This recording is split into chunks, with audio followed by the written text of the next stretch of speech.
What are you doing there? What? Oh, shit, we're already on. Good morning, everybody. It is Wednesday. What is it, the 8th of January? I don't know. I must have decided somewhere in the last 2 days I'm not taking anything seriously this year because I'm having way more fun and it's only like first week in. This is exciting. Look who's here as well. It's Jack Motlanthe. We haven't seen Good morning. Haven't seen this mofo in some time. What's happening? You good? I am fantastic. How are you? I couldn't be better. Justin Trudeau is out as Prime Minister of Canada. Isn't that just, I mean, what a soy boy, beta male, floppy head, soft dicked, podgy, get him, useless leftist cretin. And combine that, all the things I've just said, paradoxically, combine it with a real authoritarian who wants to control everybody. Remember, this is the guy who said, we're going to arrest Canadian truck drivers because they didn't like the very, very, very harsh restrictions they were putting on those people. Yeah. During a protest, which was perfectly legal in a democratic, open society. Also, this was the guy who was like enforcing some of the strictest lockdown rules in the world. I thought about it this morning while I was taking a pee. And I was so excited. I know that's when I do most of my thinking. I was so excited. I mean, that fucking horse-toothed Jacinda Ardern, gone. Okay. Now, Justin Trudeau, gone. Joe Biden and Kamala Harris, gone. Macron is on his way out. Keir Starmer's in, but he's not going to be in for long. Clearly not, yeah. It's just great. And you know what? If I were one of those leftists, like most of the people in South African journalism, and like most of the losers on social media fact checker boards, I would be shitting bricks right now because the world has just become a very, very horrible place for them. They thought they had total control, these people. And by the way, I love that Mark Zuckerberg, who's also always the slowest one to fucking figure things out, right? Yeah. This is the guy who copies everyone else's notes in class. All his ideas came from other people. Every single idea Mark Zuckerberg has ever had comes from someone else. And now he's going to, at least this time he's copying a good idea. He's going to take away the fact checkers who were basically just, bunches of woke leftists who were telling everyone else what to do. Facebook police. They were the experts, the Facebook police, they right? were the Facebook police. And now these guys they're also going to be out of a job. Good. It's I think it's about time that we clear out all the rubbish. It was 2024 served as a watershed moment. Like all the bullshit to the left, all the people that can think to the right. So we've just split it. It's like there's a river that's running through existence right now, and all the people that have got sense are on one side of it, and the other people that don't on the other side of it. I love it. I wish I could pull a few of them into that river and watch them drown. I've got a little. It's a series of photographs of like the G20 from 4 years ago. Yeah. And I'm just crossing them off as they get taken out. Right. I'm actually just taking a big Cokie pen. Yeah. You know, like how when you play darts, you put the big X's where you get the numbers that you want. I was actually thinking about darts. I'm putting the X's onto all of these people's faces, and it feels so good. Right. Do you know that Justin ordered the banks to unbank the protesting truckers, says Bitcoin, but they turned to Bitcoin? Checkmate, Justin. Well, good for them, because then they've made an absolute fortune since then. I love the way that these guys are so amateurish at being authoritarians. They can't even do that properly. Yeah. Like everything these guys have touched in the last, and let's take stock for a second. This all started probably around 2014, somewhere on this like extreme leftist crap that we've been seeing everywhere. All the gender stuff, all the race stuff, all the woke stuff. It all started around 2014. And for the longest time, I was like, this is looking bad. I'm depressed about it. Yeah. I mean, as much as I could ever be depressed. But it bothered me. Yeah. For a long time. And now I see the pendulum is swinging the opposite way. And I'm like, yes. The thing is, there was a overcorrection at some point.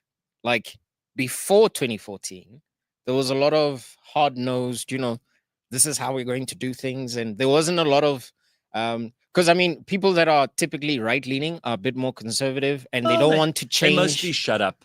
They mostly behave themselves. But they can be a bit stuck in their ways, and we don't evolve that way. You're right. And the overcorrection showed up when the left started losing their minds. But now, as you said, and the they pendulum really is just coming back to where it's supposed to be. Well, Patrick says quite rightly, 2014-15 was when Roads Must Fall happened, among other things. Yeah, that was a very clear canary in the coal mine. Because I remember, and I interviewed Dlamini, the guy who was like the leader of that movement. Yeah. And he even had his regrets. Like 3-4 years later, he was, shouldn't have done that. But I didn't realize it would all come to such a crashing, disastrous halt for people who believe in that crap. So it's great. I mean, you are waking up in one of the best Januaries it is possible to wake up in. Also, I mean, I mentioned this on Monday. It was nice to see over the holidays that although there were people trying to do what happens in South Africa every January, trying to stoke up like race hatred and and rich versus poor, and this one got murdered and that one has been called a baboon, and this one, it didn't work. Like most South Africans just went, oh, for God's sake, right? Yeah, I think people are just wising up to all of this nonsense that is thrown in our direction, trying, like, more often than not, it's just a distraction tactic. My Stop Nonsense campaign was a little bit too early. As usual, most of the things I do, I'm like, oh, you're a bit too ahead of the curve. Yeah, if I'd waited until now, Stop Nonsense would be like, the timing would have been perfect. So let's just see here quickly. Unfortunately, South Africa did not get that memo. Still the same rubbish and power everywhere, says Mo Rabbit. Yeah, but you know what? You mustn't forget that the ANC is not like the majority party in South Africa anymore. That is a very big deal. We haven't been able to say that for 30 years. There's been one party that has had the ability to say, we represent most South Africans, a plurality, right? If not a majority. No, they can't say that anymore. I don't think there were any people that thought that would be a genuine thing. Like, I don't imagine. And this was just happening. This is less than a year ago. Yeah. I remember us sitting here talking about it. I don't think you can come back from that easily. No, you don't. In fact, I'm willing to wager that the ANC will never get above 40%. Well, at least not in my lifetime. Yeah, and did you see this? Bitcoin But makes response to this worthy of a discussion, rather. The ANC were chased out of that guy's house. Yes. Where they went the other day. I actually wanted to bring that up. Right? Oh, I think this is so great. Like, people have also grown their spine back. They've realized, like, actually, if all of us don't pay any attention to this cancel bullshit, which we've been fighting slowly. I've been fighting it for a long time. Yeah. You have to stand up. You don't apologize. You don't take their shit, and you just move on. Like, whatever anyone calls you online, so what? And even ordinary citizens like this dude who chased them out of his house, he's realized, like, actually, there is no reason I have to be afraid. At all. There's nothing these people can do to you. They used to be able to. They used to be able to scare us and cajole us and frighten us and pressure us into, you have to have the accepted opinion. It's not the case anymore. So do whatever you want. And if they call you names, call them names right back. I saw Elon have a go at some UK politician yesterday. You know, there's this massive controversy going on there at the moment about these grooming gangs, which are basically like, they're child rape rings. That's what they are. Repulsive. It is repulsive. And it's just amazing to me that the British people, and particularly the ones in communications and in government, will do handstands, somersaults, and contortions of every kind to not say what's really happening. You know, the British have been good at lots of things over the course of the last 1,000 years. And there are many things that Britain should be applauded for. Many. You know, rule of law, the parliament system, free speech, John Stuart Mill, all that stuff. The British have given humanity enormous gifts. But honestly, since World War II, with the possible exception of Margaret Thatcher, it's been a steady decline, and Great Britain's become Little Britain.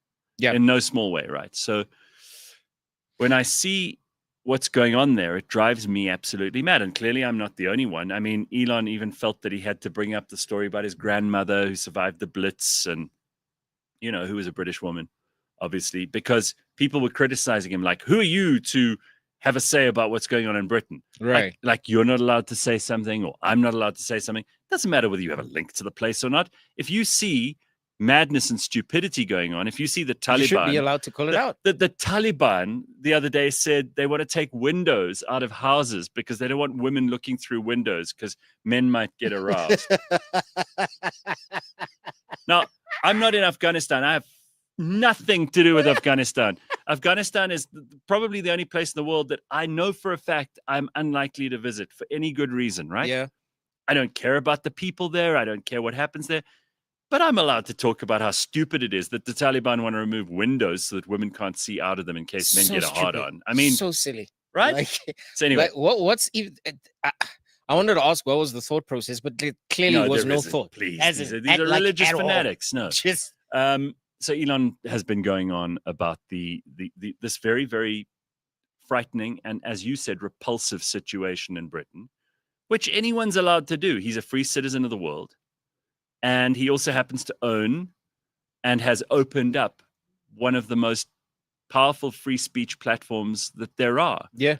And what is the response? Not to say, yeah, well, we actually should sort that out here in Britain. The response is, how dare you notice that terrible things are happening here?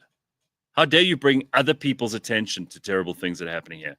Why don't you just shut up and let our girls be raped by Muslim grooming gangs, Elon? So he basically had a go. And what brought me to this whole conversation is he took on some idiot British politician.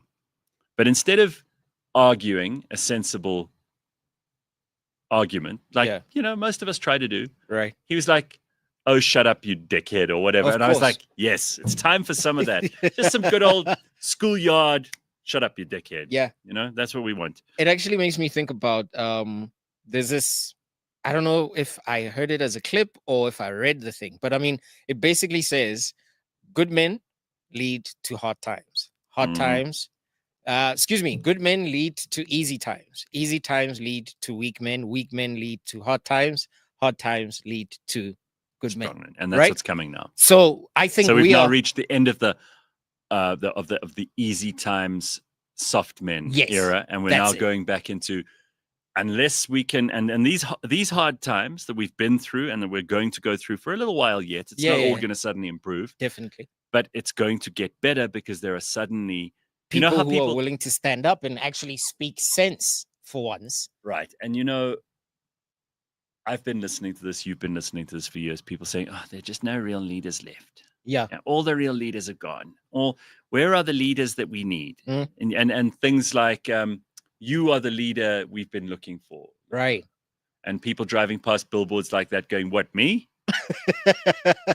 And now we're going to get real leadership.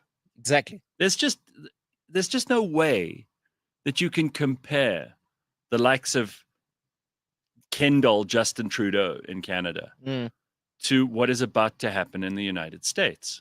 No, you can't. You got like Bobby Kennedy, Vivek, Tulsi Gabbard. You got, I don't know if you've seen this White House press secretary. Is that her? The woman? So. Yeah. She's so cool. No. And she's like, before they've even taken the White House, because it's only meant he's inaugurated on the 20th. So she goes, listen to the press. If you're going to ask stupid things and you're going to do dumb stuff, we're going to ignore you. Because they don't need, like Donald Trump doesn't need to curry favor with the press anymore. He's got a majority of votes. He's got the popular vote. Yep. He's got the Congress. He's got the Senate. He's got the White House, the Supreme Court. He must just make shit happen now. He also and if he doesn't, it's on him, endorsement, right? Which is also great. So, listen, which is also amazing. You mean you didn't change your vote in our election because of Beyonce? Why would I? Taylor Swift? Why would I? You didn't change your mind because of Taylor Swift? Oh yes, because I share so much with with billionaires, right? Like their lives are so comparable to mine. Like they understand my You and Taylor problems. Swift have got a lot in common. We've got so much in common. You know what I mean? Like December was great because we've got a yacht and yeah, exactly. Stefano says, all of this good is stuff. there any way to listen without keeping YouTube open? Okay, so pay for YouTube Premium. No, but I've got some interesting news on that front. We're going to be launching a brand new app, which is just about ready to go. We're just tidying it up now. Yeah, we've tested it. It's in all the stores, and we just have to open it up and make it available. And then, Stefano, you'll be able to listen, and it can run in the background while you're doing other shit, which is just awesome. Sure. So that's coming. But what makes this show different to every other podcast show, and has been our big differentiator for 10 years, is that we do this show live, and you can interact live. There is no other show that does this in real time. For example, I could say that it is 6:18 in the morning, and it is exactly that. And there's no one else who can bring up what's going on. I can hold up a newspaper like those hostages and say, look, it's today's newspaper, and you'll know it's like the real show, right? On the real network. So I promise you we're going to solve all of your problems this year. And I don't know if you've noticed, but I do want to give a little bit of credit to these producers of ours, because they've been working very hard. Even during the holidays, they've been making sure that we iron out all the problems. We're getting little things together. The set's probably going to change again, but it's got to work. Yeah. And because there's no one we can learn from, there's so much that we're doing here that's like first time it's been done. Unreal Engine, the technology that we're using is very, very new.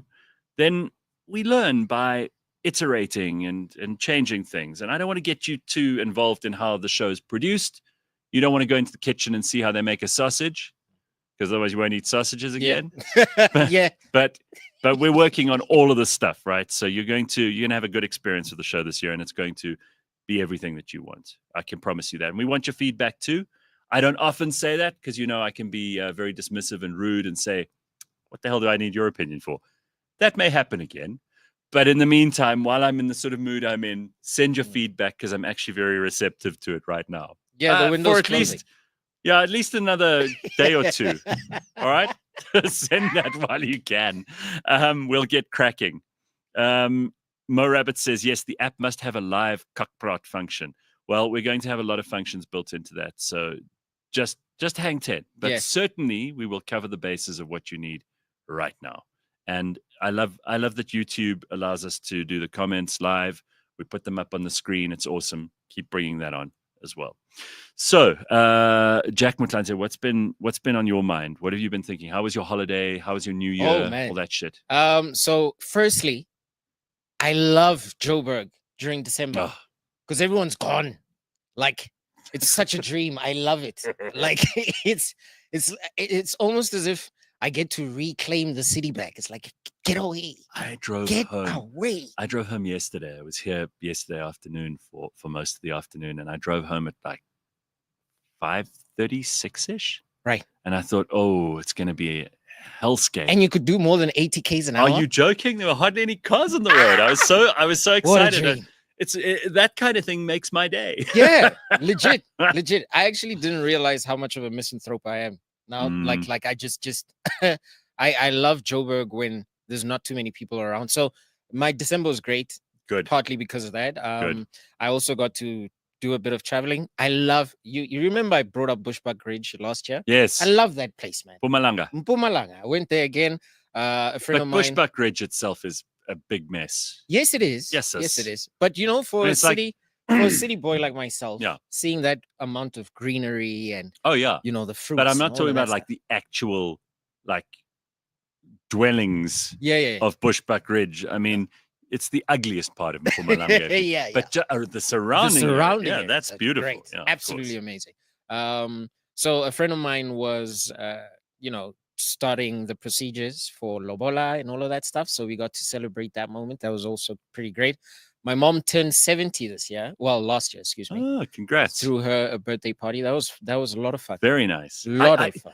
December or January? December. Okay, so I feel sorry for people whose birthdays are in December and January. Why? I've got one friend, Donna. She lives in Australia now, but her birthday's the 27th of December, and nobody cares. Yeah. Well, unfortunately. yeah. First of all, Christmas has just happened. Mm. So even if you're a close friend of hers, you're like, I'm not buying you a birthday. Yeah. And the other thing is that during that week between Christmas and New Year, no one looks at their phone. They don't get reminders. They don't think about sending happy birthdays. No one even cares about the date, to be honest. No. So they go, oh, it's the 27th. Oh, sorry. So I reckon people like that get more of those, I'm so sorry I missed your birthday. Yeah. Messages. But than luckily else. for my mom, hers is on the 9th of December. So that's right early. at the beginning. Yeah, that's okay. Fine. That's fine. My dad's birthday is on the 29th of Jan. So I don't know. Like, it feels as if my parents, their birthdays are just at the right time because you'll still have enough money to celebrate them. Yeah, right. You know what I mean? Yeah. But what I am excited about this year is, last year kind of revealed a lot of truths to people. I'm interested to see what kind of truths we unearth this year. And well, the one story, yeah, I got one. You go first. Cool. So the one story I came across recently is what's happening at Fox Sports, and this lady, she's a hairdresser. Oh well, she does their hair. A former Fox Sports hairstylist alleges in a lawsuit that the network executive used his position to sexually harass women. But now there's 14 people. There are 14 counts, and people like Skip Bayless. So all of these guys were abusing this hairdresser. Like, apparently, Skip Bayless at some point was like, look, I'll give you $1.5 million if you do a couple of sexual favors for me. 1.5 million. She's like the world's highest paid hooker. Oh my goodness. And can I just point out, did she take the money? No, she didn't. So according to the lawsuit. Stupid girl, by the way. Yeah, right?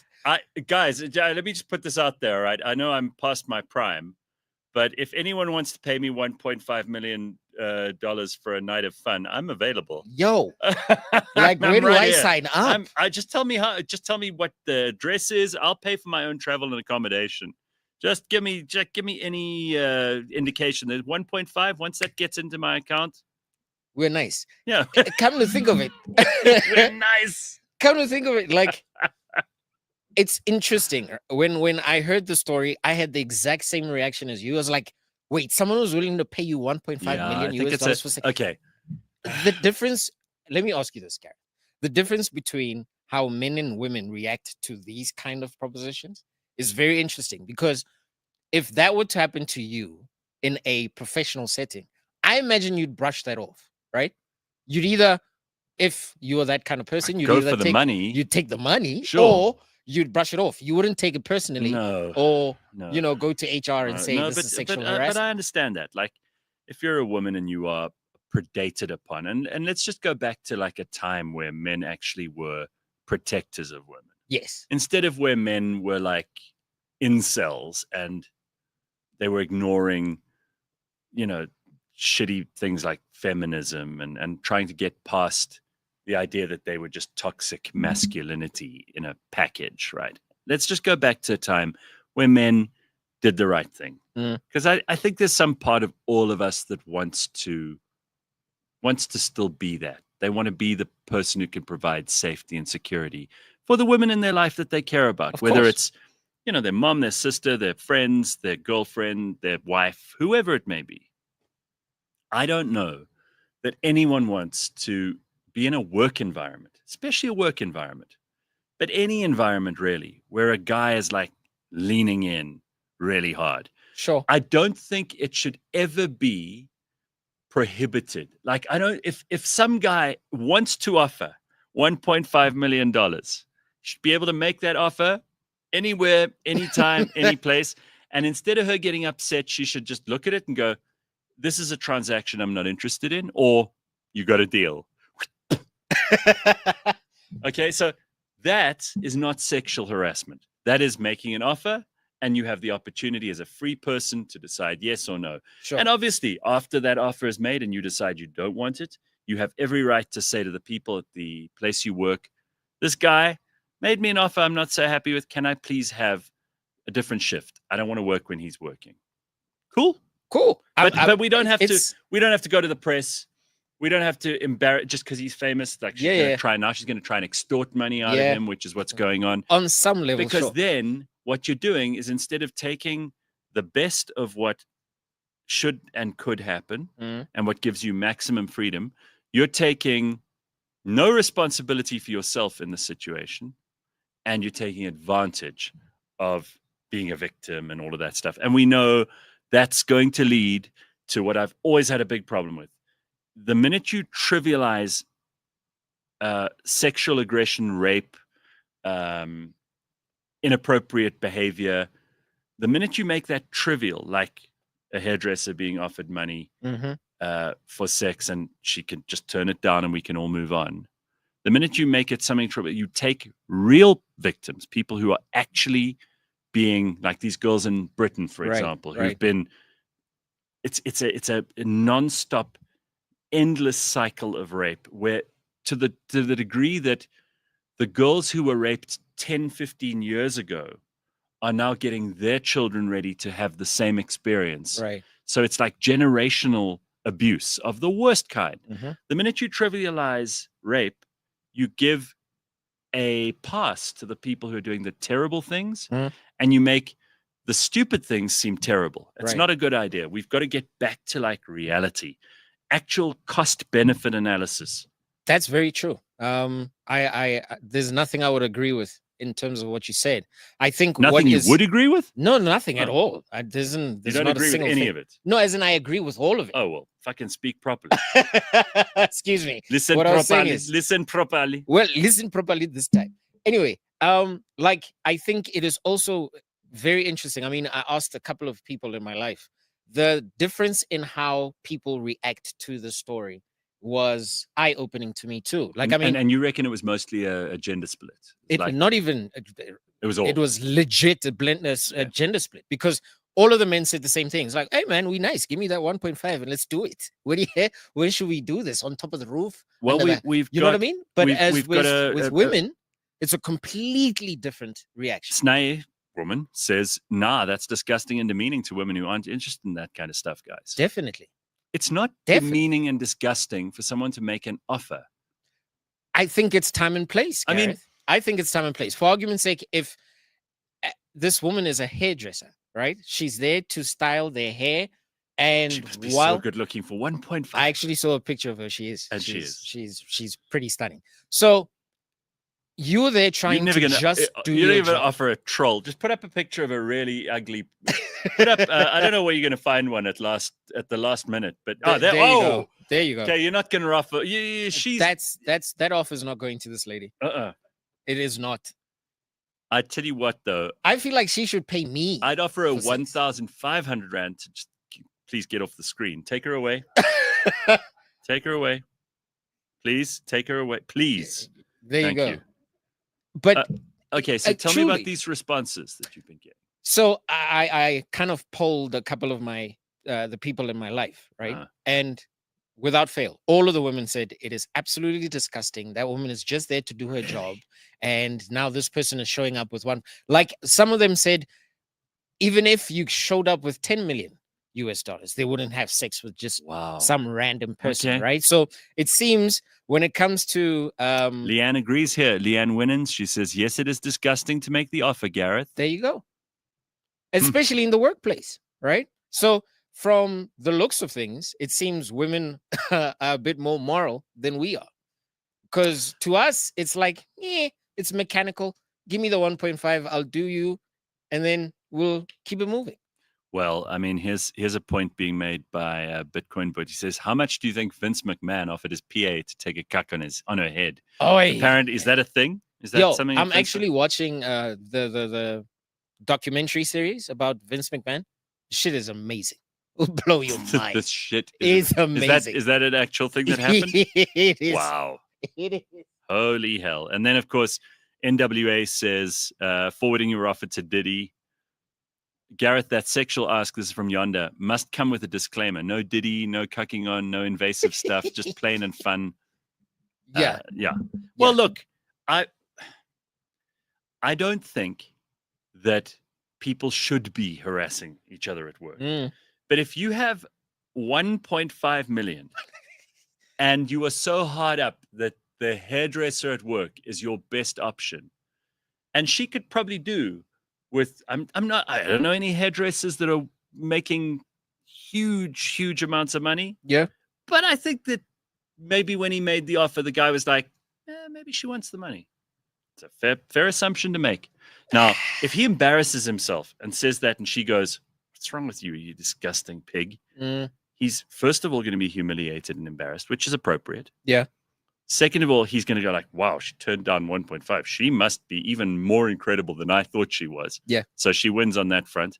Maybe the moral and ethical thing that you just brought up now, although I do think that morals and ethics can be hugely subjective. True. And we're talking about it because it is a debatable subject. There's no definite way to deal with this. There's no way that, okay, well, here's the process we would follow. I mean, you can pretend that you would do the right thing if you were the hairdresser or if you were him. Yeah. That offered her. I don't know that everybody would do the same thing. I don't think so either. And it honestly comes down to what you're willing to live with, right? Like if you're the guy with the money, if the only way you can get laid is for you to pay women, if that's something you're willing to live with, then you'll be okay. If you're a woman who is okay with being paid for sex, I guess that's something you'll have to live with. Sharon says, and she's right, men think differently about sex than women. And that's without true. A shadow of a that's doubt. Definitely true. Which is why the whole LGBTQ plus stuff pisses me off, because they claim there's no difference between men and women. Don't use my show now as a platform to rubbish the LGBTQ I'm not rubbishing community. them. I'm just all saying. right. I will not stand for this. All right, let's get to a really funny story. There are two things that Trump's not even president yet. He's causing such shit, and I love it. So he apparently was doing a press conference yesterday, and he said, we're going to rename the Gulf of Mexico to the Gulf of America. Did you hear this? No, I did not. So the Gulf of Mexico, which is, it's mostly Mexico. Yeah. But he says, we're not going to let it be called that anymore. We're changing it to the Gulf of America. And people are losing their minds about, like, this is just funny. Okay. And I think he's trolling. But even if he's being serious, it's great. Gulf of America. And then he jokingly said a while ago, he said two things. He said, first of all, we should just make Canada the 51st state. It's not a bad idea. And Canadians went ballistic. Well, some Canadians. Some were like, yay, let's do it. He's now also going at Denmark. You know, Denmark owned Greenland. If you look at a map of the world, Greenland is a fairly large island. Of course, it's in the far northern frozen reaches, so nobody really goes. It's not very green either. Yeah. It's not very useful either. There's, as far as I can tell, there's not a huge amount going on in Greenland. But Trump jokingly said, well, we may want to take Greenland. And apparently, I don't know, again, if this is just trolling, because who knows what's real anymore. Yeah. That's also, you can either get upset about it and go like, damn it, we need fact checkers and we need journalists to check this out for us. We can't trust the journalists and fact checkers. Yeah. We can't trust the medical experts. We have to fact check the fact checkers. Yeah, I mean, on Monday's show, we were talking about how the Surgeon General of the United States, look there, Gulf of America. We were talking on Monday's show about the Surgeon General. Yeah. He said that any amount of alcohol is very bad for you, could lead to cancer. It's the third biggest preventable cause of cancer. He said any amount. Yeah, but this is exactly against what they've been telling you about, like one glass of red wine a day is very good for you. I just don't believe any of these guys anymore. You know, everything post 2020 with COVID, I just don't trust any of you guys. I don't believe you. And, you know, I'll take my chances.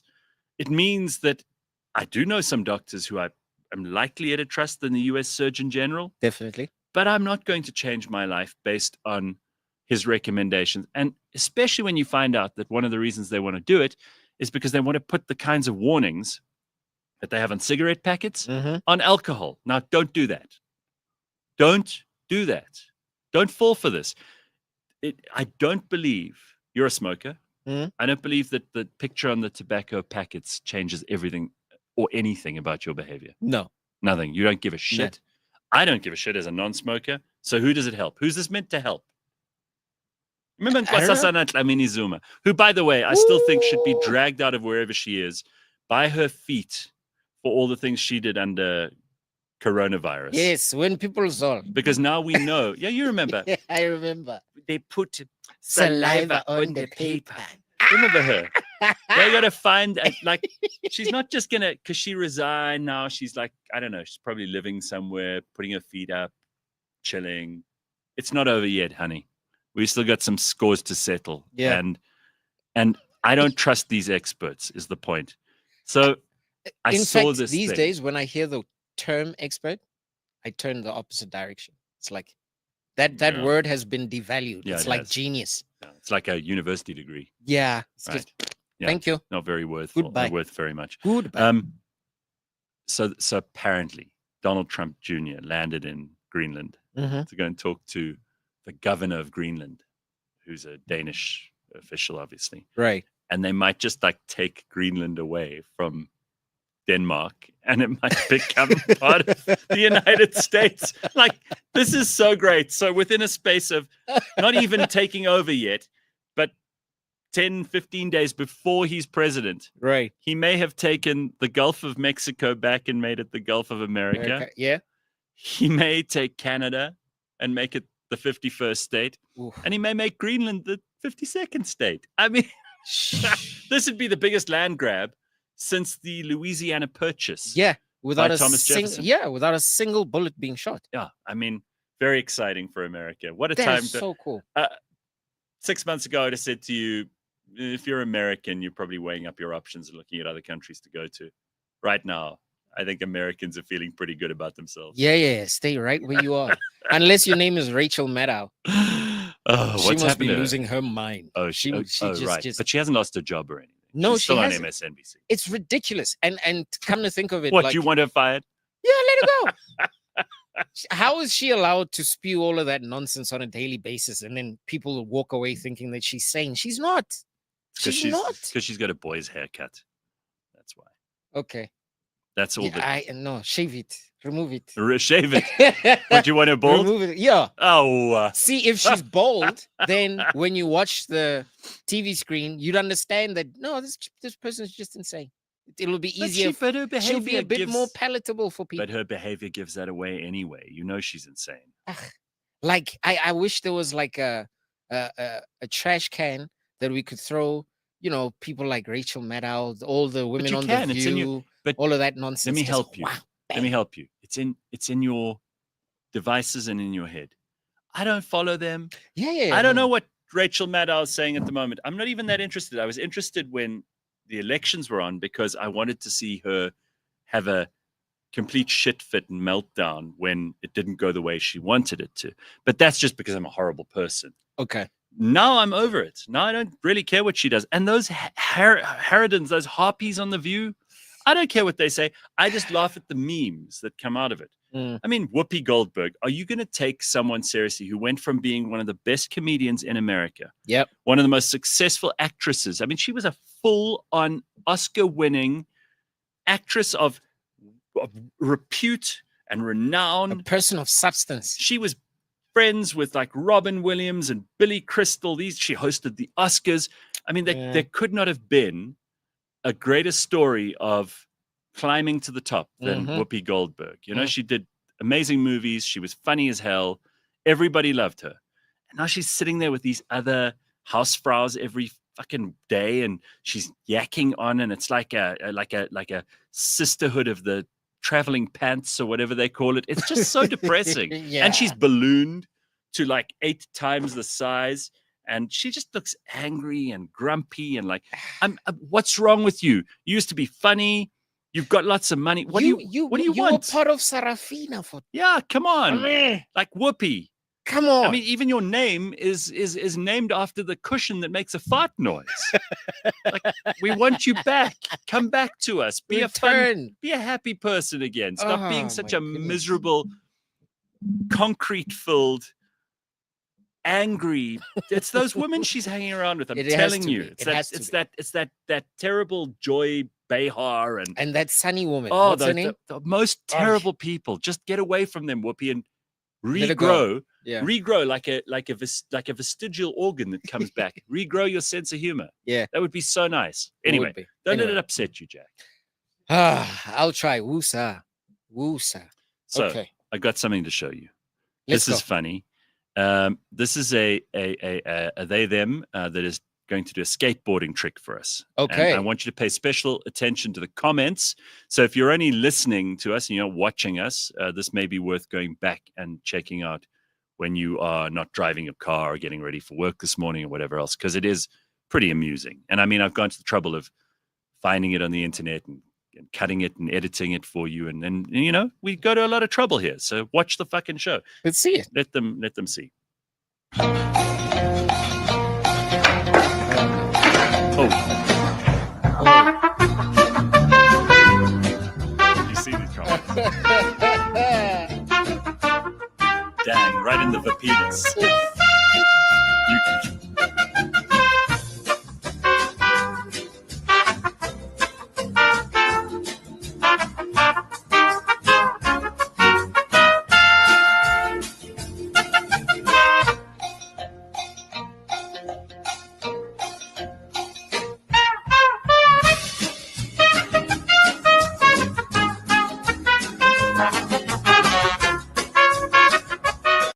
Oh man. Okay, I'm not gonna play the whole thing, but it's hilarious. There's so much good stuff. I've been laughing. I haven't enjoyed social media as much as I have in the last 6 months. Yeah. It seems like we're allowed to laugh at things again. Yeah. And you're allowed to comment on things again. It's just great. Congo Chris makes a point about your story with Sky Sports. Or Fox Sports. News, yeah. Congo Chris says you can't pay them directly because they don't like to be obvious machoshas, but they'll still chase the rich guys. Oh, okay. So you basically leave it at the bedside table and just keep it moving. And Bitcoin But says Vince actually cucked in his PA's head. Then his friend nailed her with the cuck on her head, and Vince was watching. There's no amount of money I'd take for that. That's crazy. Appalling. I mean, crazy. You know, again, I'm so pleased. I don't have one of those filthy, dirty fetishes. I'm so pleased. And I honestly, I'm grateful all the time. I used to think I was quite interesting. I'm not. There are people who have very weird fucking shit going on. But you know what Literally, I think it is? I think it's the more money and notoriety you get, people are a lot more willing to let you do certain things, right? Like, for argument's sake, a broke guy can't put together an orgy. You know what I mean? They couldn't do a P. Diddy party. No, what they call a freak off. Yeah, you can't throw. If you've got like 5,000 rand in your account, you are not throwing a freak off. But if you've got a, mansion, you've got tons of cash, and you invite just beautiful people, something might just happen. I bet you didn't watch the Golden Globes, but we've got a guest coming to join us in about 15 minutes who I want to ask her about what she thought of the Golden Globes, if either of you saw them. But there were some funny things that were said by Nikki Glaser about exactly this topic, which is fascinating. She's hilarious. Yeah. Apparently, there are only 50,000 people in Greenland, hey? That's according to Patrick. There are more people in George. Oh, wow. Than there are in Greenland. So it's not packed full of people. I think those 50,000 people should be able to decide which country they want to be a part of. Yeah, I think so. Right? Yeah. Even if the Vikings discovered it in like 1100. Yeah. I don't think that means you have to be stuck with the Vikings and their descendants as your bosses, your administrators.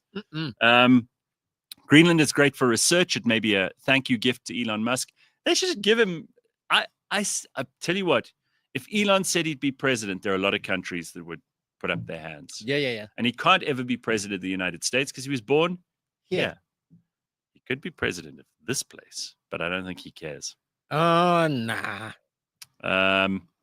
He wants to take over the world. Pinky and the brain, says Nikki. Okay. Like Donald Trump. I do believe he's got the biggest ego, but I kind of think he deserves it. I'm telling you, in 100 years, people will go, oh, I wonder what it would have been like to live in the time of Trump. You know how I try to think about what it would have been like to be around when Napoleon or Julius Caesar or Ramesses II or Alexander the Great were around, because they were such dominant figures in their time, and people will think of him that way.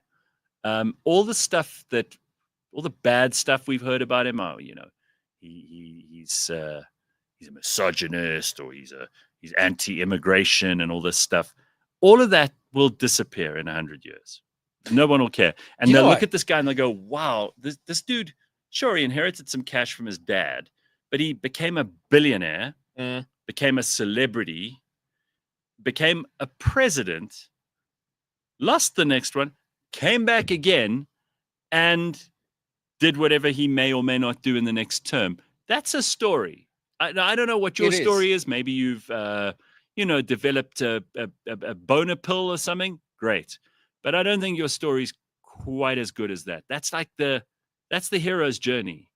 Do you know whether you like the guy or not, right? I feel like we're 3/4 into the story.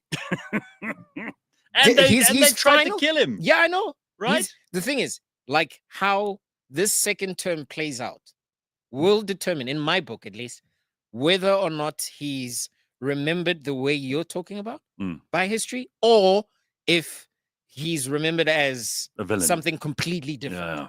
Right? Because honestly, you can't write a better story. Right.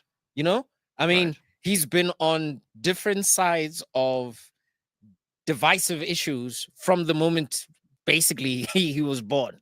Right? I mean, there was that whole Central Park 5 thing when he was calling for the death penalty, but one could make the argument that, by the way, when it was happening, no one was commenting on it. It was dug up afterwards when he decided to run for office. That's what I'm saying. Like, I mean, in fact, who's to say that was wrong to say at the time? Like, can you imagine if you found out someone got gang raped somewhere, you'd also call for the death penalty. I've got bad news. If you ever run for office, they'll find this show and you'll be canceled. Like, yeah. I'm gonna get you. But I think I do think that stuff's all coming to an end. True. That's what I'm saying. Like, depending on how he finishes off his second term, we'll know if this is the villain story or the hero story. So far, it's a fantastic hero arc. We'll see how it wraps up. So there are lots of people commenting on that video that we just showed you. Camel toe knee hawk. Which is hilarious. Right in the transmission. Greenland is a better launch pad for war with Russia, and China. I listened to, and I have to give props to Lex Friedman for his interview with Volodymyr Zelensky. They did it in 3 languages, but if you listen to his usual podcast, you'll get it all in English. Okay. But was Zelensky in drag, or was he? No, he wasn't wearing drag. Oh, okay. No. And he was quite good. I mean, I still think that there's a lot of. I understand it a bit better now because I've heard the man talk.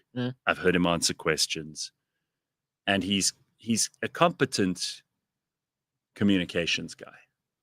Okay. He's very good at pleading the case for Ukraine, and I'm by no means convinced that I can take a strong position on any part of this Russia-Ukraine war, which is why it doesn't come up on this show very often. I don't know enough. I really don't. And I don't love Vladimir Putin. There's something cold and calculating and not particularly palatable about him. He has been in power since South Africa was a democracy, basically. I don't know that I trust Zelensky either. I do think that the great sadness of all of this is that some hundreds of thousands of healthy, potentially, happy people in Ukraine have been killed. And I just think that that's very, very sad. But I listened to Lex Friedman interviewing Zelensky, and I feel like I'm a little bit more well-informed now than I was then. And it seems a lot hinges, again, on what Trump does with his role as a mediator here. Yeah. Because he does have a lot more sway and power than Joe Biden could ever have dreamed of. And it may just be the silver bullet to bring him into the room and say, guys, sort your shit out. Yeah. And who knows? I mean, I would like less people to just be mercilessly shooting each other and rocketing each other and droning each other into oblivion. And wouldn't anybody? Yeah. But definitely. I think what was amazing is that there's that Lex Friedman who speaks Russian, not Ukrainian, there is a difference, and English, and Zelensky who speaks Ukrainian and Russian and a little bit of English, but didn't want to speak Russian in the interview. He was like, no, it's important that I don't just cede that territory. We've got our own language. We're a distinct country. You can see what's going on. Yeah, you see, when it comes to this whole Russia-Ukraine thing, like my mind goes all the way back to 1990 when the Soviet Union finally came to an end. Part of 89 when the wall came down, right? Yeah.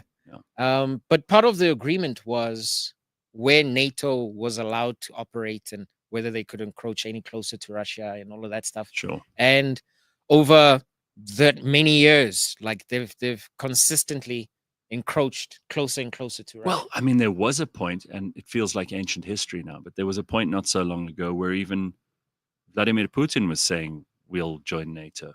Yeah.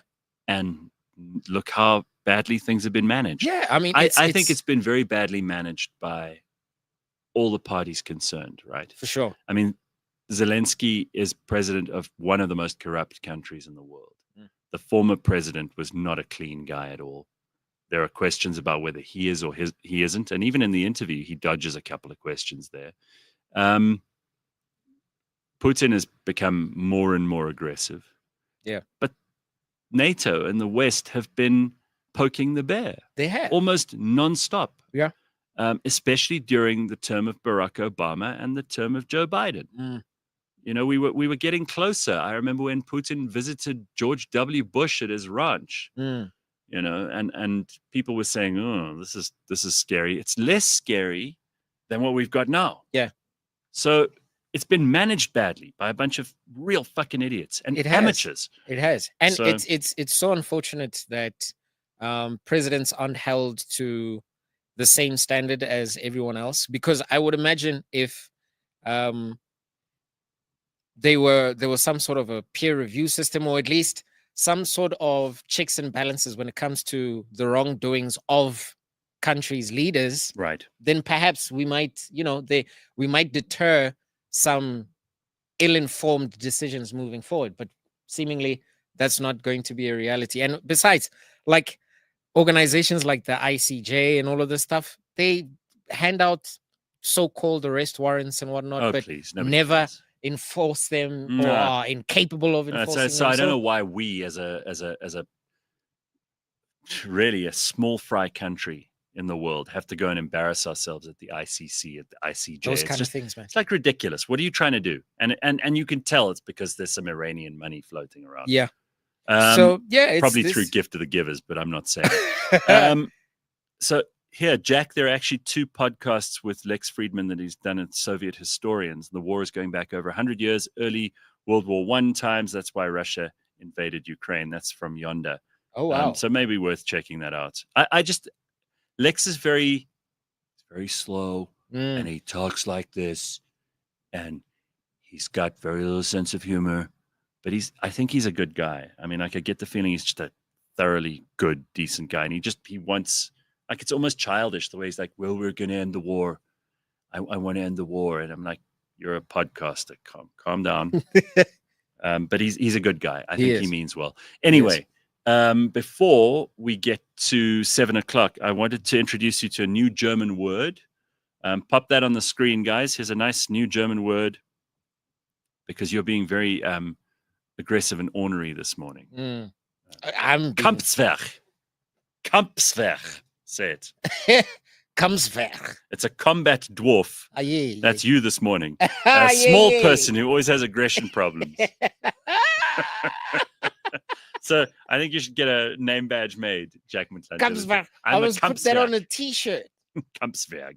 I need to put that on a T-shirt, actually. Yeah, I think that would be funny. Combat dwarf. Oh my goodness! That's what I love about German. Well, certainly the old German, because I don't think Germans use words like that anymore. It's very politically incorrect, and we can't. God forbid we should ever be interesting. Oh my word! So Kampswerk. Kampswerk. Like I need to put that on a t-shirt and just cause shit no matter where I go. Just oh my goodness. In fact, in high school, did they call you Kampswerk? No. They told me about have you ever heard of SMS, short man syndrome? Oh yeah, of course. Yeah. So that's Kampswerk. Well, sort of. This is more aggressive. I think Kampswerk is very good. Such a cool word. People need to know. Kampswerk. So here's some interesting things. Backpfeifengesicht is one of my faves, says Tracy Bard, a person in desperate need of a puss club. Backpfeifengesicht is someone who has a face that you just want to slap. Oh my word! Say that word again. I can't even. Backpfeifengesicht. Oof. That's a good word. Have you never heard that before? No. Also, a great one to use. I can't believe I just remember the use, but it is. It's like the people who, when you see someone, you're like, that person needs a clap. Yeah. That's just that word. Gorlock. Okay, so this is funny. There's Gorlock the Destroyer, who's always making appearances on this show. I had a drunken night of that was like a party, but we were just sitting around drinking with some friends, and we played that Would You Rather game. Oh, like drink the rubbish bin juice or electrocute your testicles for like 5 minutes. Right. And it was so funny. The minute Gorlock was introduced into the conversation, then everything became about Gorlock. Would you? Either you have to sleep with Gorlock or. And it was always like, Gorlock is so horrific. Just put the picture up again. Ugh. I want to interview Gorlock. Can we try and do that? Yeah, please, producers, get onto that. I do not want to be here. No, when that happens. Come on, I seriously don't know if I could hold my tongue. Seriously. Every time I've ever seen Gorlock on a show, there's been massive, like, hilarity ensuing. I think it would be fun. Really, I think it would be lots of fun to have Gorlock on. The best is Masapus, says Ricky. Are you looking at your watch? You have somewhere to be? No. Oh, you see, Jack just goes. No, so I'm not allowed to look at my watch? No, well, I mean, am I keeping you from something hugely important? We're working over here. I'm working over here, man. Fartskanone is a fart cannon. A person who's always farting. So if someone is constantly farting, you call them Fartskanone. Oh, yes. Oh, yes. I love that. A Schweinsteiger is a pig climber. Schweinsteiger. Okay. There was a what does Schwarzenegger mean? Like Arnold. What do you think? Schwarz? Yeah, black. Nega? What do you think? Niga. Right. Niga. There we go. And somehow he became a big star in the United States. Yeah, somebody was the governor of California. Get to the chopper. God. Donau-Damp Schifffahrtsgesellschaftskapitan. What is that? Okay, so Donau is the Danube River. Damp Schifffahrt. Okay, it's like a boat. Gesellschaftskapitan. So you're the captain of a small boat on the Danube River. Am I? Wow. How wrong am? Take that word, guys, and pop it into Google Translate and see how wrong I am. All right. Wow. If I get this right, I'm taking off the rest of the year. Okay. Oi. Here we go. Sharon's got one. If she offered you $1 million, that's Gorlock. Would you sleep with her? No. No. You would? I need a raise. Yeah. It's not enough, right? It's not enough. Gorlock, it's not enough. It's not enough. I'm gonna have to live with that memory. What? You buy a lot of therapy for $1 million. No, I need more than $1 million. What is $1 million now? It's like what, 20 rand, 23 million rand? Should be, yeah. Somewhere there, yeah. It's not enough, I'm afraid. Oh, it's not. No. I would also be glancing at my watch if I had a nice one like that, says Cokes. Is that a Christmas present or something? No, it was a present to myself, yes. Oh, very good. Yeah. Okay. Yeah. So Donau Dampfschifffahrtsgesellschaftskapitan. Am I right? What do we got? Okay. Do you want me to do it myself? Russian. Russia, the bots. They're everywhere, the bots. You got to watch out for the buds. Give me the money or else I make Gorlock is actually a man, says Bitcoin. Yeah, we know that's part of the part of the, playing this game with you would be boring, Bitcoin boys. Yeah. You'd be like correcting everybody all the time. It's actually a man. Well, that's the point. That's why it's horrible. That's why you wouldn't want to do it. Yes, the DDSG was a shipping company. Oh, it was a shipping company, Gareth. Okay. But it says Capitan at the end, which made me think. Literally, first, the Naube Streamboat Shipping Company. There you go. That's what it means. So you weren't far off, actually. Okay. I'll take a half point on that one then. Yeah. Okay. That was great. I'm happy with that. Right. Let's take a break. It's just after 7. We'll come back with none other than, she makes a triumphant return to this show, Nina Hasty. Yep. Let's go. Exciting times. Stick around for that and a whole lot more.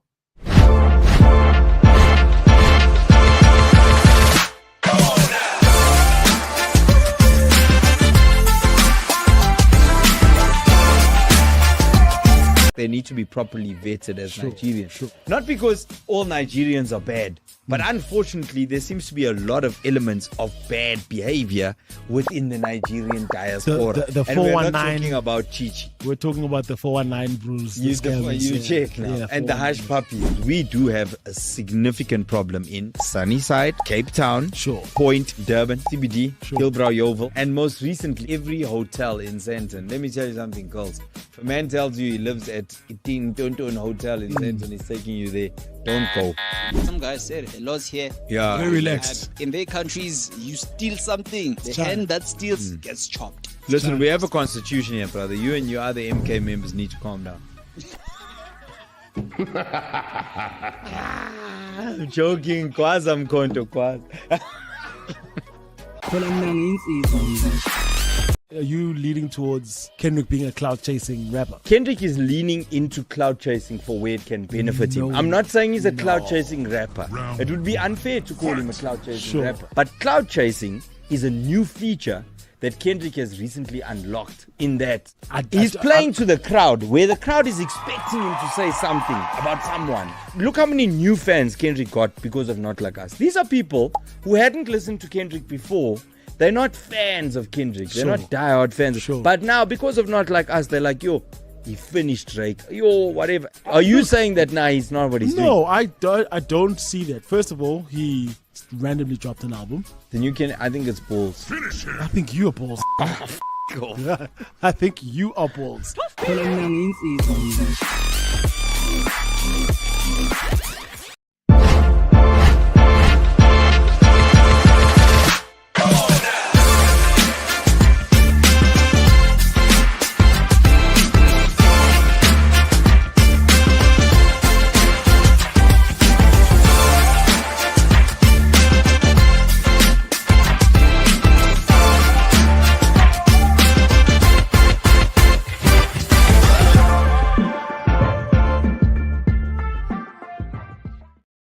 Alrighty, good morning, everybody. It is Wednesday. It is the 8th of January. We have a brand new year ahead of us. There's a lot going on.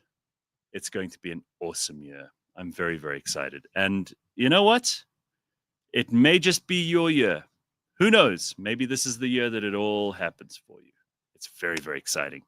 Okay, so Kampswerk, Jack Motlanthe is with us this morning, which is very exciting. And I found this on a marketplace. Well, I didn't. Someone else found it, and I thought, what a bargain. Take a look at what's for sale in case you're in the market for a chair. And I was looking, we're looking at furniture for the studio and everything. And look at this bargain that I found online. Maybe you're interested in this. A lightly shat office chair going for a meager $75. That's actually quite a lot for a lightly shat office chair, right? 75. Is no one else interested? No? No. Oh, okay. Sorry. I thought you might like that. I thought you might like that. You don't need furniture for your house? No. A lightly shat office chair is not appealing to you? No, honestly, it just doesn't work with the feng shui of my place, so I wouldn't go with that one. All right, very good. Yeah, Nina Hasty, very exciting. Max Sony says in the comments, Nina, there's a good wake up. Raise Jack. Raise Jack. Well, we Jack. No, we raise it one Nina. Oh, it's very exciting. That's a poker term. Hey. Yes, absolutely. Right. Would you rather get a handy from Gorlock or get a prostate exam from Prince Charles Sausage Fingers? Why are those the two options? I love this game. My God. No, this game is so much fun.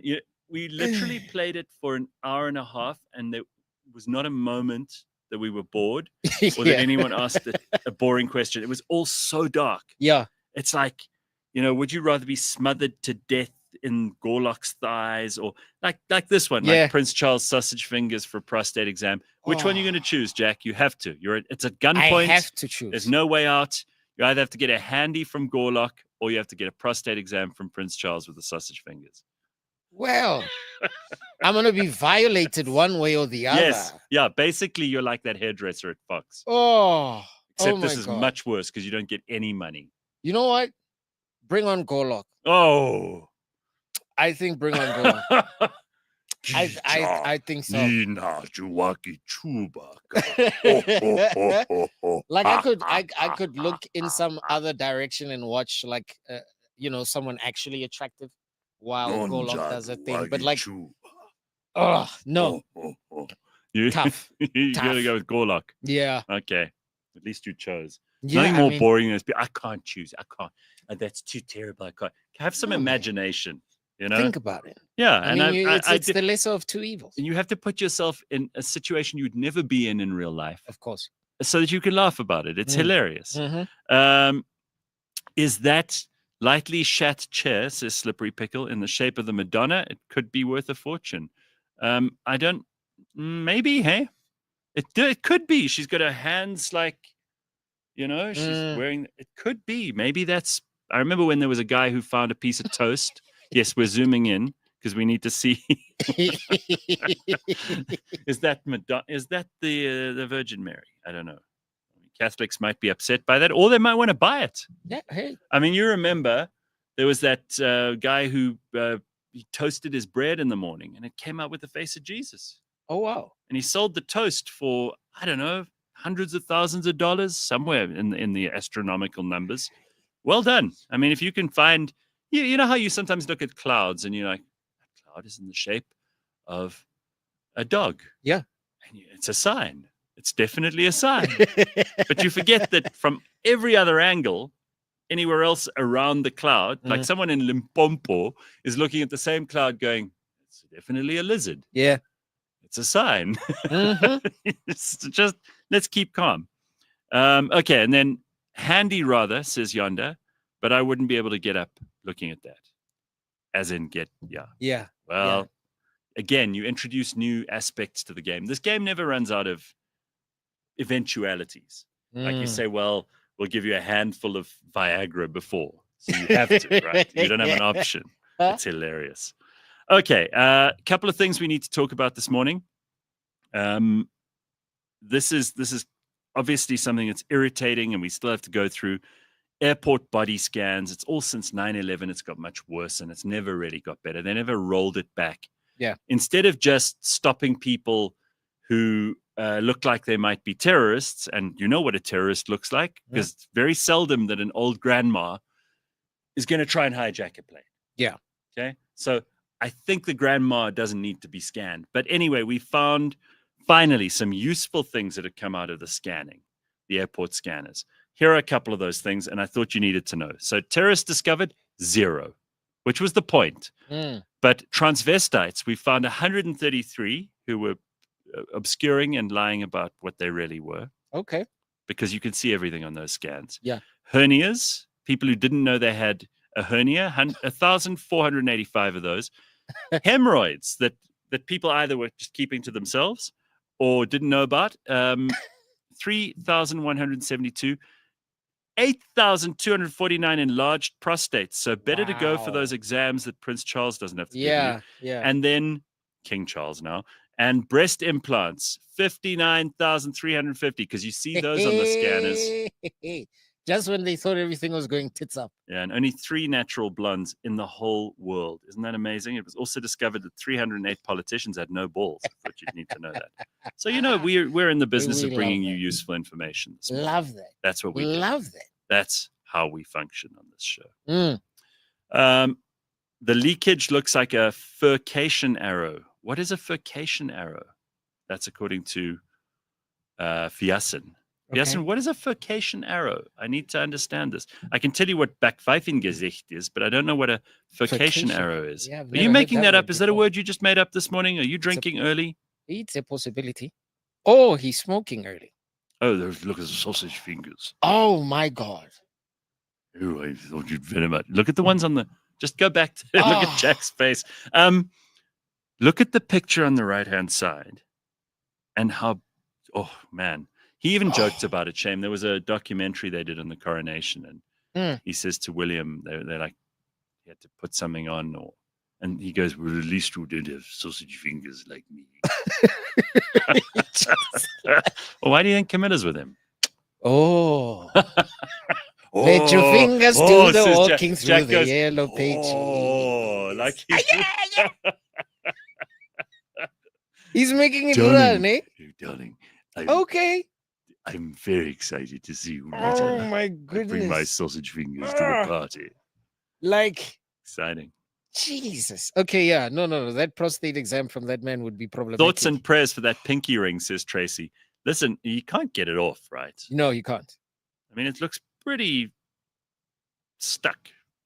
That should be some sort of medical condition, shouldn't it? It is. I think it's got to do with it's a circulation problem. Yeah, definitely. That's definitely a heart problem. To my understanding, they call that clubbing, isn't it? I think that's what it is. Yeah. Sausage fingers is what we prefer to call it. Yeah. Oh well. His fingers look like they belong on a price this tag, guy's man. He's king. He's king. Yeah. But he still has problems. Like he doesn't. He's probably hugely embarrassed and so self-conscious about his sausage fingers. Ugh. And here you are worried about your day-to-day shit. You're like, oh, my car has a bump on the back fender. Meanwhile, the King of England oh, God, I hope they don't zoom in on my sausage fingers this morning. I'd love to make the speech. If they actually manufactured gloves big enough to fit those things, he'd just wear gloves all the time. For all we know, the Queen had sausage fingers. She just covered them with gloves the whole time. Yeah. Huh? You don't know. He inherited it from... It could be. It could be. Oh, God. I'm very nervous about the speech, but I'm not nervous about giving the speech. I'm nervous about holding the paper with my sausage fingers. Life is hard, man. It is. We all get our challenges, It really is. Man. You're trying to make a living, scraping together the few cents that you can from your job that you hate, and you've just started again. And the King of England's worried about sausage fingers. Yeah, we all have our problems. Yeah. Unbelievable. Okay. Whenever you need a helping hand. This is kind of like Would You Rather. But it came up on a Reddit thing that someone sent me. Reddit is still a thing? It's still a thing. Okay. There's some interesting... I'm not on Reddit, but people will screenshot stuff and send it to me. And there's some bizarre shit going on there. Yeah. So, for example, here's someone who said, we live in the age of AI and all kinds of other things. If you could upgrade one organ in your body, what would you upgrade? And then someone replied, well, I was born deaf. You can imagine that it's an easy answer for me. I would love to have a bigger dick. So Prince King Charles might want to change his fingers.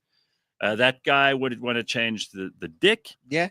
But I wonder if we ever get to the stage where you can actually upgrade, like get a software upgrade for your DNA or whatever, and it makes your organ better. I mean, obviously, if you were sick, you'd go for the one that's sick. Of course. Right? Yeah. But I think a lot of people would go for brain. A lot of people would go for their genitals. A lot of people would go for muscles. I'm trying to think what else. But I do you know what? Fat. You'd want to get rid of fat if fat was the thing. I think a lot of the decisions that people would make would be very superficial. Like it would be looks external. Looks. It would definitely be about looks. Like especially given how well, again, you talk social about media has become a thing with how people post So you their talk about, curated experience. But rich people, like people who've got unbelievable amounts of money, they want to. You've seen that. What's the woman's name? She's that Jocelyn Wildenstein is her name. Okay. She's the cat lady, Oh. the one who's had so much plastic surgery. Jocelyn Wildenstein. See if you can look her up there, Let me Flex. see this. Jocelyn, Jocelyn, and then Wild N Stein. Oh, I mean, she's there like she this. is. She's this billionaire, and Oh, yeah, you've seen. Yeah, Yeah. it's not a great look. it's not good. So I just think that people are already, without the upgrades that are available because of technology and the stuff we may be able to do medically in the future that will involve non-invasive stuff that you can rejuvenate yourself. Yeah. You look like you did at 18 when you're 65. Yeah. I don't think that's so out of the question. It's going to happen at some point. Yeah. And if you're given the opportunity, and let's say it costs you 100,000 Rand to upgrade one organ or one part of you, what's it going to be?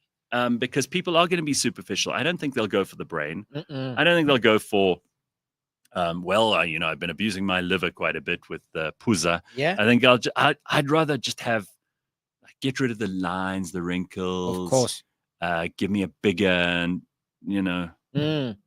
They would obviously go for those most basic. For me, though, because of all the smoking, I'd upgrade my lungs. Someone says that Jocelyn Wildenstein is dead. I don't think she's dead. No, she's still not alive. dead. She's still alive. You got the picture of her yet? She's still alive. Okay, we'll find it. She's 'cause, still alive. Flex is busy trying to find that. Yeah, she's 84 years old. Jesus. Yep. Okay, well. Born on the 8th of May in 1940. She's 80? Yeah, 4. 84. Wow.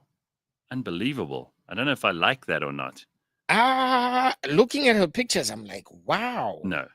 Like, why would you? You know what I mean? Mm-mm.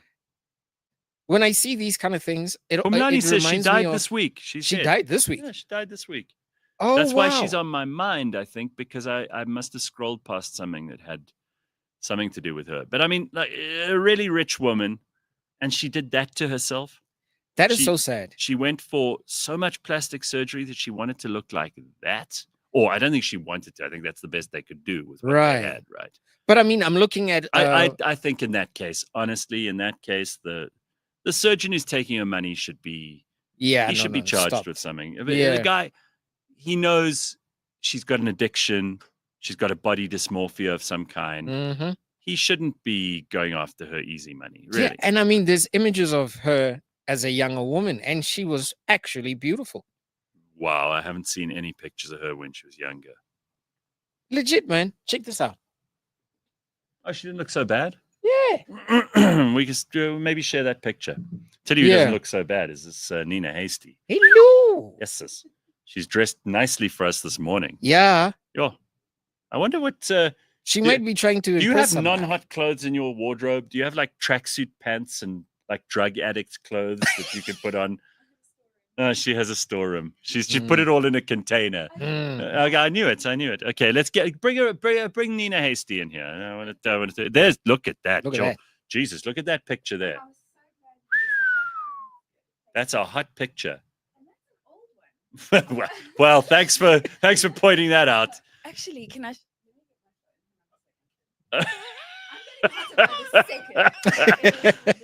Do you know you're not getting any taller? You and Jack, when I put you on the sofa, your feet dangle. Listen here. Hi, how are you? How are you doing?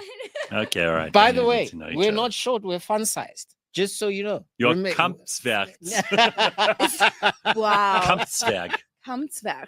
Yes, it's a combat dwarf. A combat dwarf. I just learned that this morning. I am very much a combat dwarf. That Hello, is the sweetheart. best description of Yeah. How my are you? life. I'm fine, and you? It was very good to see you. I saw you briefly just before Christmas. We were filming.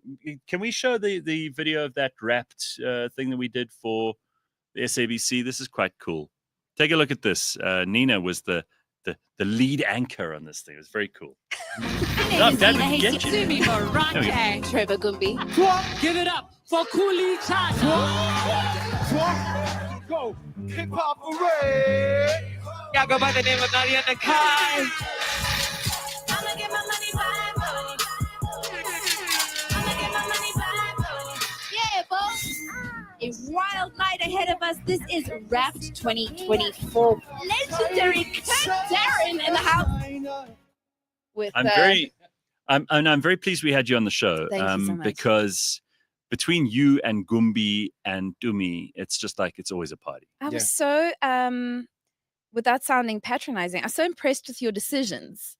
Like to have those three people, because we haven't worked together in a long time, the three of us. But you know what it is? It's like there's just a flow that comes in, right? And because the three of you are all such talented improv, like on the spot comedians, you don't have what a lot of TV people have, which is that they need a script. They need to be told what to do. Then there's this one doesn't get along with that one because that one is an Instagram famous model and this one's a machosha. And like with you guys, you get along. And I mean, even though you hadn't seen each other probably in a while, because everybody thinks, you're in comedy, so you spend all your time with each other. I could see there was just such an easiness with you and Dumi when you were sitting there when I came to say hi to you. And you said to me, you're ready to settle down and find a man. And you said, I must find you one. Please find me a man, Gareth. I just noticed how well you got along, and I thought this is going to be so great. And back to you and finding you a man. Let's talk about real stuff, like like what? I've got something. Tell me. Did you watch Nikki Glaser at the Golden Globes? So listen, it was Serbian Christmas yesterday. I've been a little bit busy. Oh, what do I say?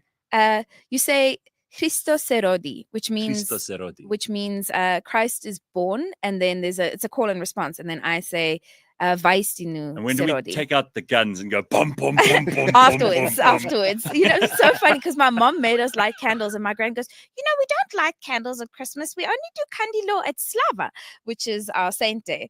And I had a little chuckle to myself, but yeah, it's my uncle wasn't there, so there were no guns. No, it's a weird thing. We'll get back to the Golden Globes in a second, but it's a weird thing. Like Serbian. It's Russian Orthodox. Well, yeah, Serbian Orthodox, Russian right? Orthodox, same thing. And Ethiopian, and Greek. And yet there's a lot of that Greek stuff because it's obviously in the Balkans. And then you've also got the Italians on the other side there. Just in the area, you've got the Croats they're obviously Catholic. They're Catholic. They stole the whole coastline. They took every fucking piece of coastline. They left Serbia with not one beach. How's that? How did that? That was so rude. Who negotiated for you fuckers? Huh? Who did that? I mean, so you speak about like the Italians and the Russians and whatever. So I mean, so the Croats decided to go with the Romans, and so they obviously found their allegiance early on. They were like, listen, let's go with these guys. They look like they're winning. And they abided by their calendar. So the reason there's a separate Christmas is because it's part of the Gregorian calendar, whereas we're in the Julian calendar, year of our Lord 2025, whereas the Ethiopians and the Russians are all by the Gregorian calendar. So decimo from the Latin 10 used to be the last month of the year. So decimo, that's 10th, correct. 10th month, and then they added July and August, Julius Augustus. Right. So it's a little history lesson. Here we get a little history, a bonus history lesson from Nina. Yeah. But I mentioned the Golden Globes because I thought of you, Nikki Glaser, who's hilarious, and I love her. I didn't watch the Golden Globes, but I saw a clip on Twitter of her. So she made a couple of hilarious jokes. The first one is she goes, and Selena Gomez is here, and her boyfriend is here because the genie granted him this wish. Wow, that is and he's fantastic. ugly. I mean, like he looks like he looks like a like a Lord of the Rings type, and you can see he's in love with her. I don't know what. There's something going on there. But he won the lottery. Well, I mean, no, absolutely. So did Ariana Grande's Grinch. What is his name? But by the way, what is going on with Ariana Grande? Like that movie, that Wicked movie or whatever? What is that? It's genuinely done a number. It is a phenomenal film. It is a phenomenal film. Like it's gonna go down in like history as one of the best films. It's a masterpiece. It really is a masterpiece. It's incredible film. They built this gorgeous set. It's a musical that doesn't feel forced. It is well scripted. It is. You've seen it? Yeah, I've seen it. Yeah, it's been. Jesus. It's I mean, you're telling me this stuff. mean- I actually had here. yeah. What the fuck is wicked, and why should we care? Yeah. It's lovely. Look, as far as like the political agenda, I've become actually, or maybe I've just stayed the same, and the world went in different directions. But Welcome to my world. yeah, I'm just like, what? I'm like, I used to are call you- myself a liberal, Yes. and now I hear So do- people saying, "Oh, that's very far right of you," and I'm like, Yeah, okay. Oh, yeah, exactly. So Are you far right? Well, Jesus. I think I'm just right. Be right. Yeah. Just like, what is everyone on about? It's really crazy, and it's so funny. I've become the people. On my way here, I was thinking, like, Gareth, how Sorry, please remind me your name. Jack. Jack. Yeah. Oh, okay, cool. Jack. I used to have a show on Gareth's platform. By the way, Yeah.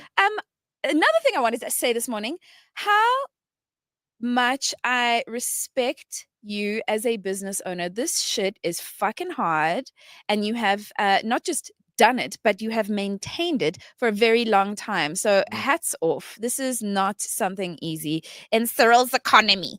Yeah. So I'm really just like, I have such No, thank reverence you. for you. It's I've- really hard. I appreciate that, and I'm getting better at taking compliments. So Mm. I'm taking that on board. Okay. It's really nice of you to say that, and I know it doesn't come from nowhere because you've been working your ass off as well. So Yeah, exactly. Well, thank working you. my ass on. I tough. don't know if you've seen it. It is fantastic. You My gotta- ass Oh, is getting wow. better by the second. Seriously, it is. It is really. It's perky. It is fantastic. I was You're actually. not gonna get any complaints from us. I Certainly know. I not. know. Listen, it is part of my strategy. It was like, okay, cool. Let's just look at Q1, Q2, Q3, QT. Okay. Like Come let's just. on, come So, on. so I just want to go back to Nikki Glazer. Yes, She please, said something. please. You obviously know her comedy. Yeah, I mean, yeah. you pay attention to what's going. She's very funny, and she's done a lot of roasts and things. But That Tom She Brady goes up, roast she was goes, amazing. I'm nobody. She goes, maybe you know me. She goes, I've done a couple of roasts, I've done some TV, and she goes, but you're all such powerful people in this room. I mean, you guys can do anything you want, except get the country to vote the way you want. Oh Oh, wow, yes. that's such a great So good. line. Love it. She's so good. And I was in the sauna. Okay. And I was thinking to myself, like, what an expansive moment, because I often think, like, Trevor has hosted awards, like, and is an American household name, a global household name. And I think that was very expansive for a lot of people, but also a lot of people might have been envious of that. But I never saw that as expansive because he didn't reflect what I look like. Like as a You white didn't see woman, I yourself didn't as see a- myself Yeah, in yeah, him, yeah, right? yeah, right. So as a white woman, I found like that was so expansive, seeing representation as a white female You're the comedian. chick who wanted the Barbie doll that looked exactly like yeah, you. yeah, Otherwise, you couldn't exactly. play with Barbies. I could not, which is why I played with a Porsche 911 Turbo. So she said something which I thought was brilliant, but at the same time, the audience hated it. She's like, this is going to be a different sort of awards show. She said, because in a year or so from now, people are going to go, oh my God, there he is before he was arrested. Oh, wow. That's so good. So she kind of did a bit of a Ricky Yeah. Gervais thing Yeah. on them, yeah, it's which was great. lovely because they really deserve it. Yeah. Oh, yeah. She These also Hollywood said celebrities, Jack said earlier, like the celebrity endorsements worth it's nothing. dead. It's dead. It's And completely dead now. people actually have turned Mm. from idolizing and loving celebrities in large part. I'm not saying everybody. There's Do still you follow Kevin Bacon on social media? no, should He I? is hysterical. He lives Oh. on a farm and he sings his little songs Yeah. with the like guitar. Actual Kevin Bacon? The Kevin Bacon. As in six, Footloose? yes, Foot- 6 degrees Footloose? of Kevin Bacon. Kevin Bacon. Wow. Okay. So in terms of like and Khalees has a farm and Oh, she yeah. grows I follow mushrooms and Khalees stuff. on Fun. So these are like celebrities used that are to love totally Khalees. she's great. She She's great. literally has an organic farm. She has chickens and like she's like and she looks great and she's like so the mushrooms are like harvesting and I've made my oils and she's like makes her little She's organic become such an oils. earth child. Yeah, it's But fantastic. Isn't it Isn't great? she dating Bill Murray? Or are they still? I Are heard you something like that. joking? I'm being dead serious. Oh, where's my Bill Murray shirt? I should have worn my Bill Murray shirt. You love I, Bill Murray? I have a Yeah. shirt that just says Bill Murray. It's just, You love just, him. The man I did love Ghostbusters. him. How do you not Yeah. love him? I mean, he's the But he's significantly older than He Kelly. is. He is. but he's significantly cooler than everyone on the planet. Yeah, you know? no, he's pretty cool. No, he's Yeah, pretty he cool. is. And she's always been like, she's But been pretty cool. Isn't this interesting? Mm. Like you're talking about people like Bill Murray. He's never really been a celebrity. Right, He's always been like too exactly. cool for that. Khalees was like this huge singer. She was this massive star for a while. And then people watching now who've never heard her name, and that's possible, Mm.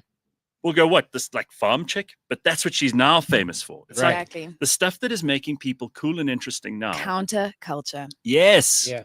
Because all of that stuff became so But Right. like in a weird way, a lot of us have now realized that you have to show up as your authentic self. It's just that the word authenticity. Performative is also, authenticity is a bunch of bullshit. Okay, so I put sorry, I just spilled some water.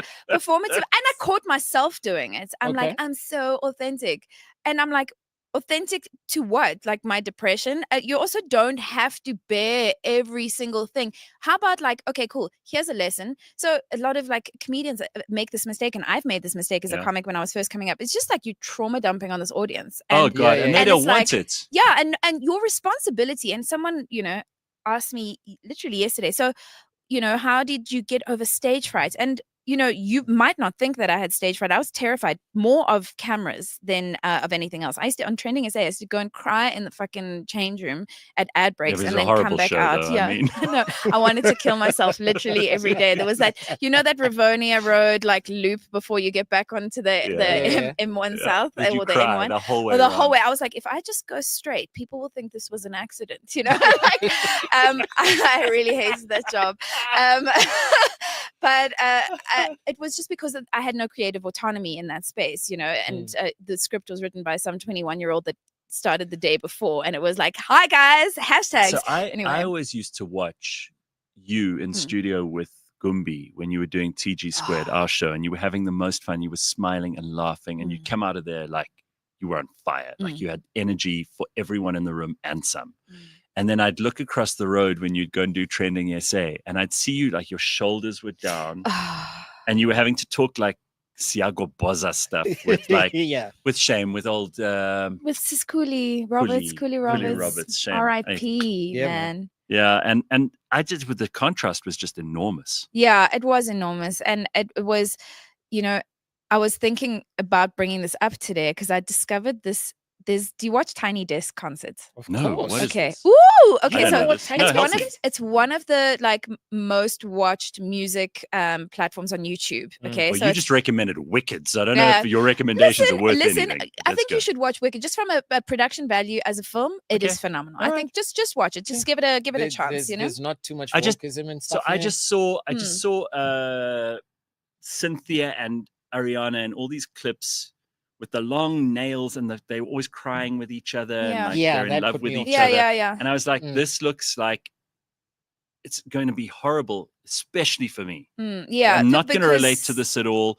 I don't love musicals. I really don't. Yeah.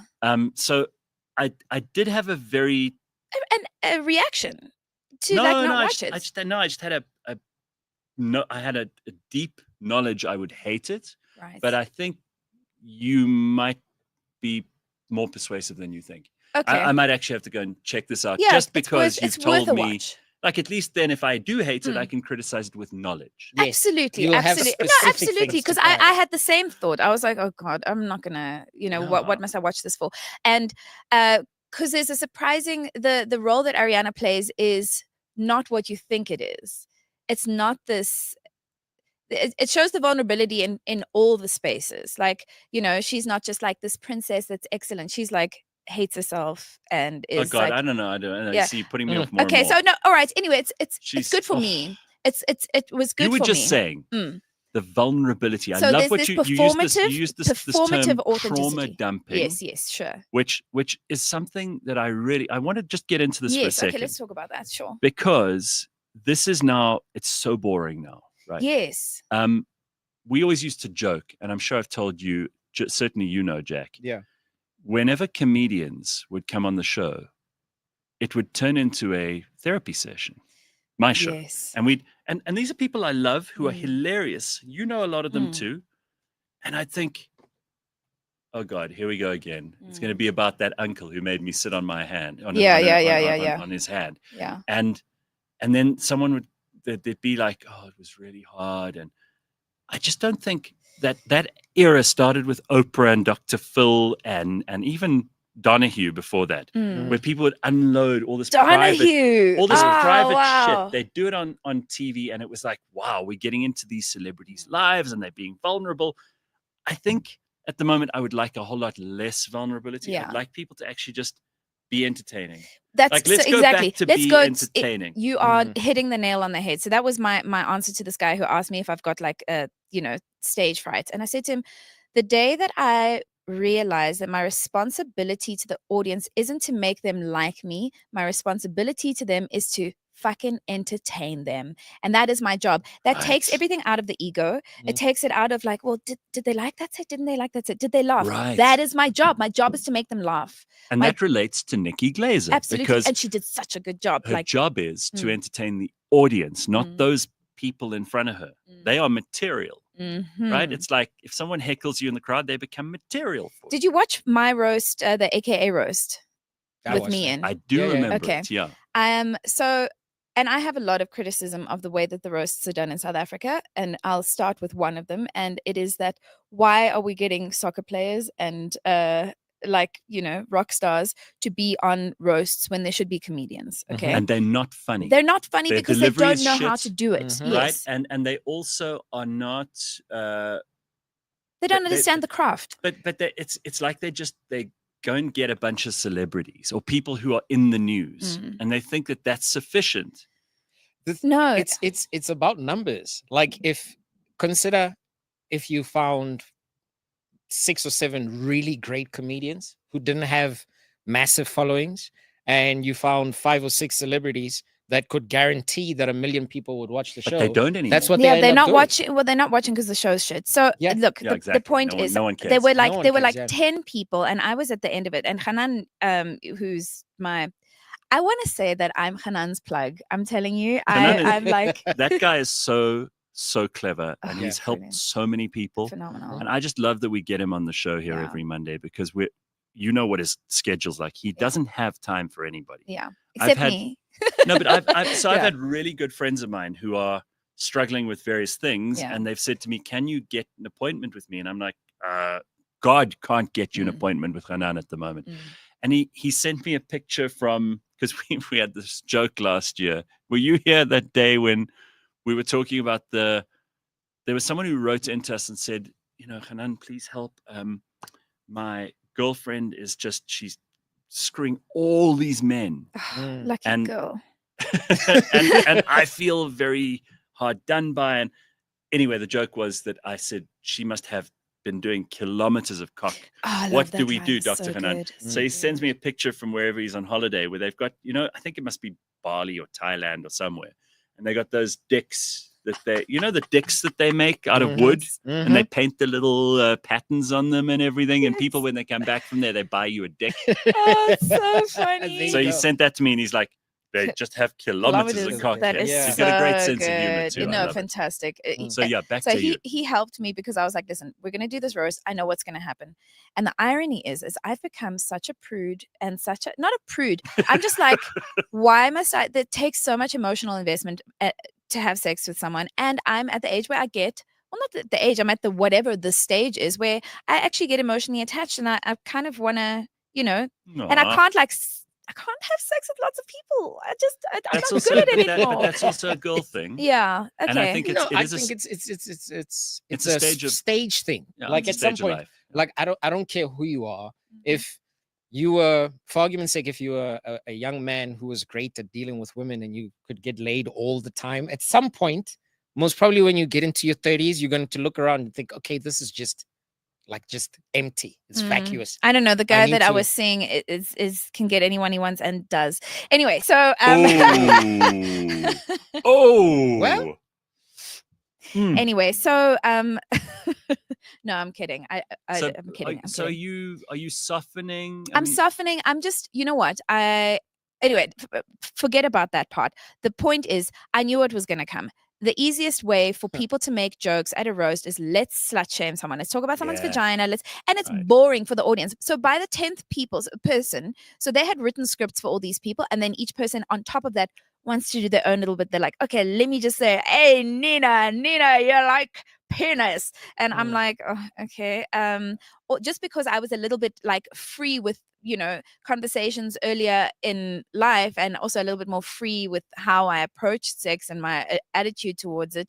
This is something worth making fun of. Punished for it. Yeah. So I Meanwhile, we don't know what a fucking soccer player. You know what those people are like? Exactly. They are the biggest whores on the planet. Exactly. Yeah. So I opened up with, I was like, oh, I'm sorry. Sports people must be pointing a finger at you. Are you fucking joking? And rock stars. Anyway, so I said, I didn't realize that fucking bitches and making money was reserved for men.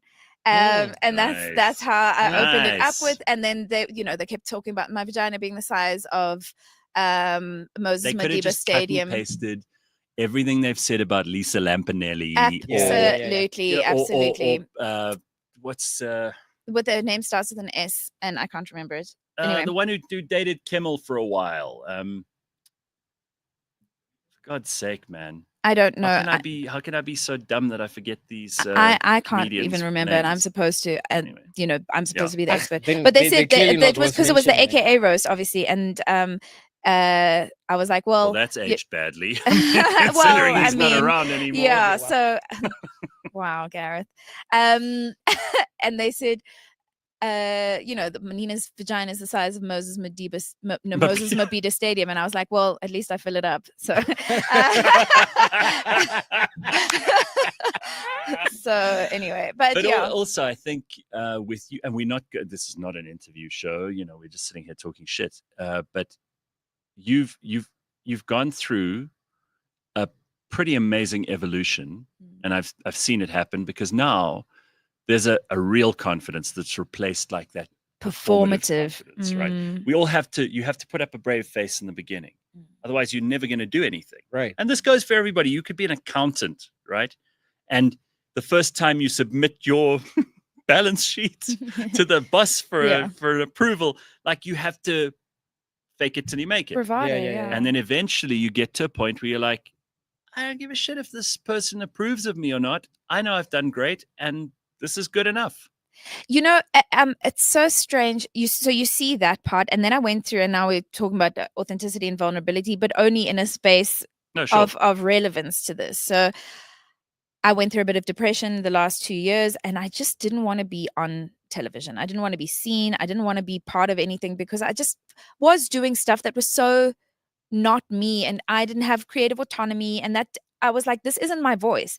And I wanted to Dance Monkey Dance. And also this brand that had been created by the broadcast network of the South African Republic, and in the apartheid algorithm, which is like English, and anyway.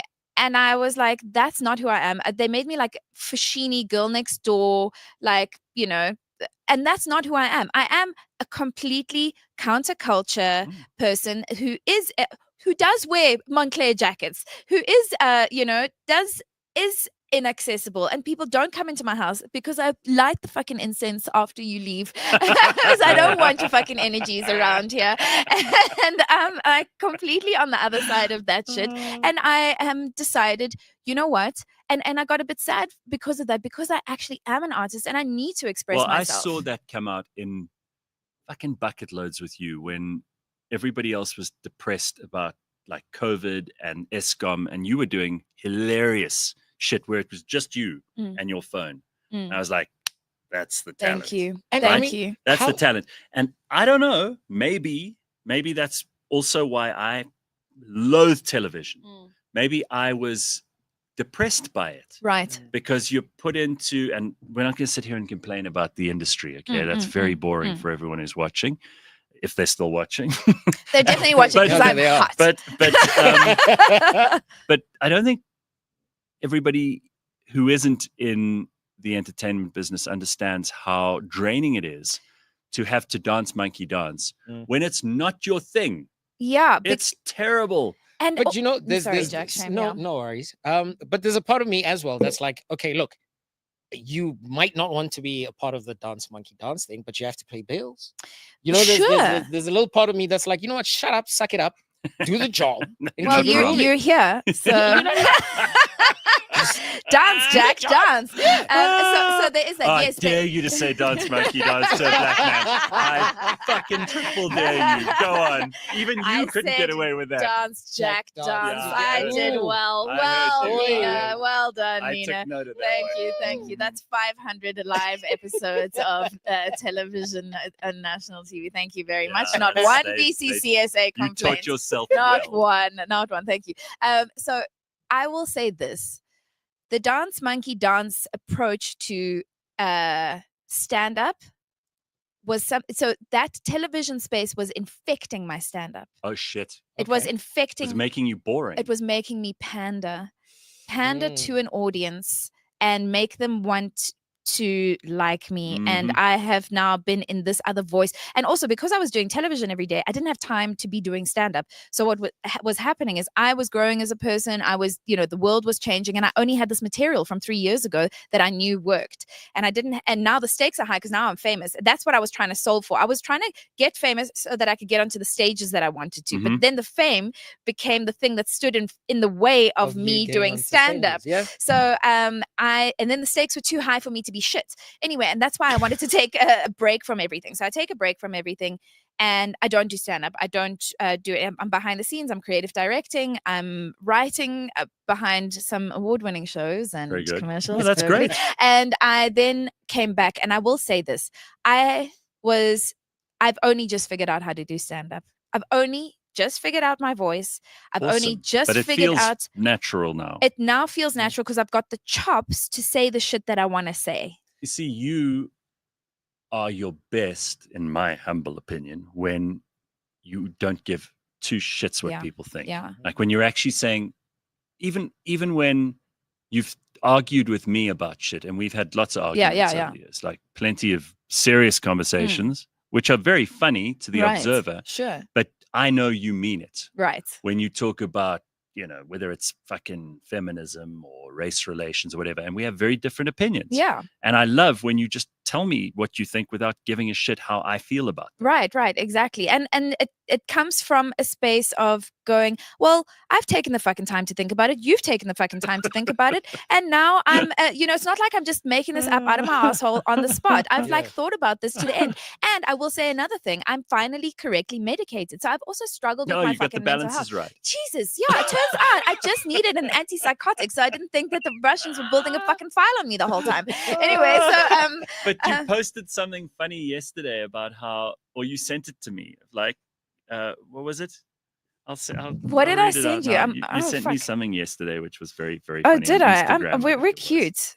send this to you. Also, Gareth and I will not speak to each other for 6 months and then send each other this random fucking meme about whatever. And then Oh, reasons sometimes that's I how you lift do heavy. Yeah, Okay, okay, yeah. Reasons I lift heavy. To have fun, 6%. To look good, 6%.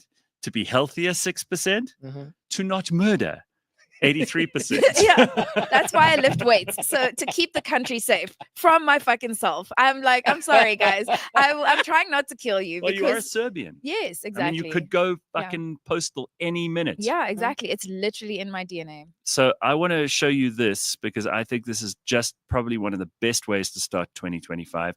You remember that woman who threw the paint at the Van Gogh? Oh, that fucking yes. Okay. So I saw you post about Yeah. that as well, and I was like, I had such a visceral, physical reaction to that, and yes. Let's talk about it. Yeah. So here's the story. In September 2024, Of course, she's got feels pink hair. like months ago. Yeah. It was Just Stop Oil activist Phoebe Plummer. I mean, it's always like some spoiled. That's girl who has not no- a real name. It's a real name. It's a real name. Yeah. She probably comes from a lovely middle-class family. She's never done anything naughty in her life, and then she decides to do fucking this after Yeah. she's got her hair pink and she's got her nose piercing. Don't trust and- anyone. And with her pink youngest hair. sister's most probably Apple. Sorry, or did you something say stupid don't like that. trust? Anyone with pink hair. I agree. Yeah. She was sentenced to 2 years in prison for throwing soup on a $90 million Van Gogh painting. So, Good. discuss. All right.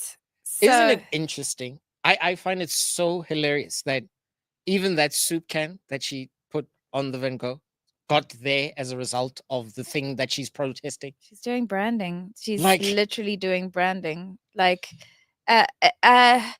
okay. I remember being young and liberal and having very serious and necessary opinions and we're old enough, Jack. I don't know if you know, I know that I'm this magnificent, but I'm old. I'm like just like 2, 3, 4 years younger than Gareth. Okay. We just age well. What? I'm in my 40s. Okay. No. Yes. And Stop in the 90s in Pretoria, where we're both from, we went to opposing high schools. I went to Willow Ridge and he went to fucking Sutherland. And at PEMSA every year they would annihilate us and we'd go home and hate ourselves. Anyway, and in the 90s in Pretoria, there was a reason why white people had to speak up about things, because people of color didn't have agency. So it was your responsibility to be an ally in social circles, to represent and stand up for people and give people a voice where they didn't have a voice in a white hegemonic media space. Right. Okay.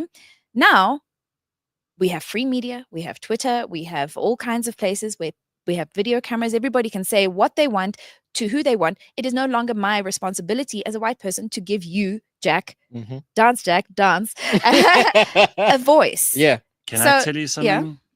It was never your responsibility. I felt like it was. No, I know, but you felt like it appointed was. yourself to that position. Sure. It wasn't like you suddenly went around with a clipboard and said to all the black people you knew, if you would like me to stand up for you, please Okay, sign this. I this accept thing." this. I Right. accept this. So this is where I was coming from. Yeah, And yes, okay. there was like this Yeah. white virtuous bullshit that I Yeah, was sure. doing. You wanted there to. was- You thought it would make you a better person, and you'd be doing the world a fair amount of good. Yes, that was Sure. my perspective, Which right? which comes And- from a good place, doesn't come from nastiness. Right. Sure. And it wasn't coming from a place. And yes, I didn't have people's permission, but I just kind of felt like, oh my God, this was my perspective. And then I was like, Nina, sit the fuck down. Yeah. These, like, you don't need to be speaking on behalf of anyone. And this is why my stand-up is coming from a place where it's literally just my story, my shit in relation to the world. My favorite thing you've ever said, I don't even know if you'll remember this, is we were talking once and someone brought up like white privilege and you went, yes, well, my cousin has a yacht Yeah. and that's my white privilege and I fucking own it. Which I loved. Yes. I was yes. like, yes, you shouldn't be. You know, someone posted something about, the inequality. You know, they always show like a picture of Alexandra Township and Sandton, and they always go, look at the contrast, and inequality is terrible and all this stuff. And of course, any decent human being goes, it's not right or fair that these people are poor and these people are rich. But anyone who says they can change that through policy is probably going to do more damage than good. Yep. And the reality is that every person, the people in Alex and the people in Sandton, have one thing in common, that they don't want to be equal to each other.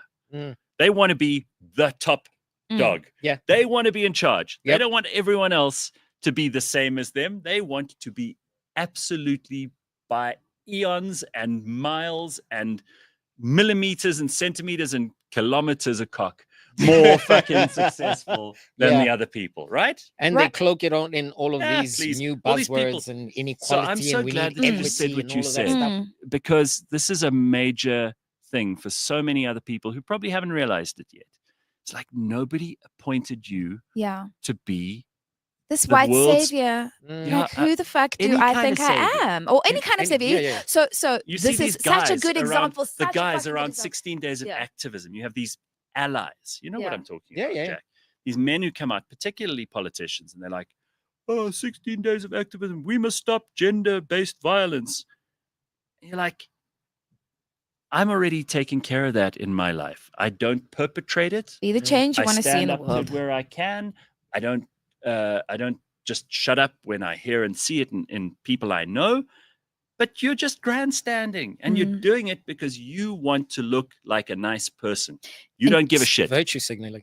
Exactly. And so this is what I was realizing, like, who the fuck do I think I am? What do I think I'm fucking doing?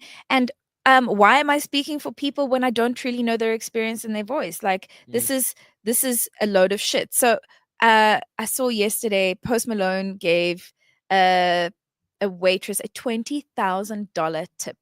And my sister and I was like on the verge of tears. Okay, granted, there's a lot of estrogen in my body at the moment, and everything is making me cry. But I was like, oh, that's so amazing. She goes, why? Because you wish you were her. And I was like, no, I wish I was him. I wish I could just give someone $20,000. Yeah, that's revealing. Yes, exactly. And it speaks to this. Like, it's how revealing is that? That is like, I looked at myself afterwards and I was like, you're such a fucking wanker. Like, you really are. Like, I really am. I'm constantly trying to save everyone around me. And actually, when I really just need to be saving myself, because I'm not putting the oxygen mask on myself. And what have I done with my privilege? I haven't done enough with my own privilege for myself. I should have been fucking taken advantage of it. Exactly. Use it. Yeah. And it's so annoying how people get mad at people who like push the advantage. Like, I'm sorry, if I'm in a position to exploit something, as long as I'm not hurting anyone, I'm sorry, I'm going to do it. Yeah. I'm not going to think twice about it. Hell Like, yeah. If you could get a meeting with somebody because of your surname in your case, you must fucking damn it, do it, dude. Like, I can't tell you how many times I've been What is pulled your over. surname? Motlanthe. Oh, okay. Yeah, I Yes. can't tell you. Like, especially during his presidency, whenever I got pulled over, I'd kind of show up with an attitude, be like, try me. Let's see. Do it. Let's. What do you want? Are you related? Yes. Yes. Oh. His uncle. Yeah. Oh, So, you know, hectic. from time to time, you just pull over, give them your driver's license. They're like, okay, we're going to write a ticket. You're like, I know your boss. Try it. Right, exactly. That's Right. great. Oh, so That's you were a little fantastic. shit. You were. Of course. Yeah, okay. I Yeah. mean, How old are I you? would have been. I am 36 this year. I'm Oh 35, wow, yeah. you also don't age. You also look 12. I mean, this is Yeah. is there something in the water in that you hand out here at the Real Network? I don't know. I You know don't what's know. happening is Yeah. more and more the people who are as old as me, and I know we're all looking old. I'll tell you a story about that just now.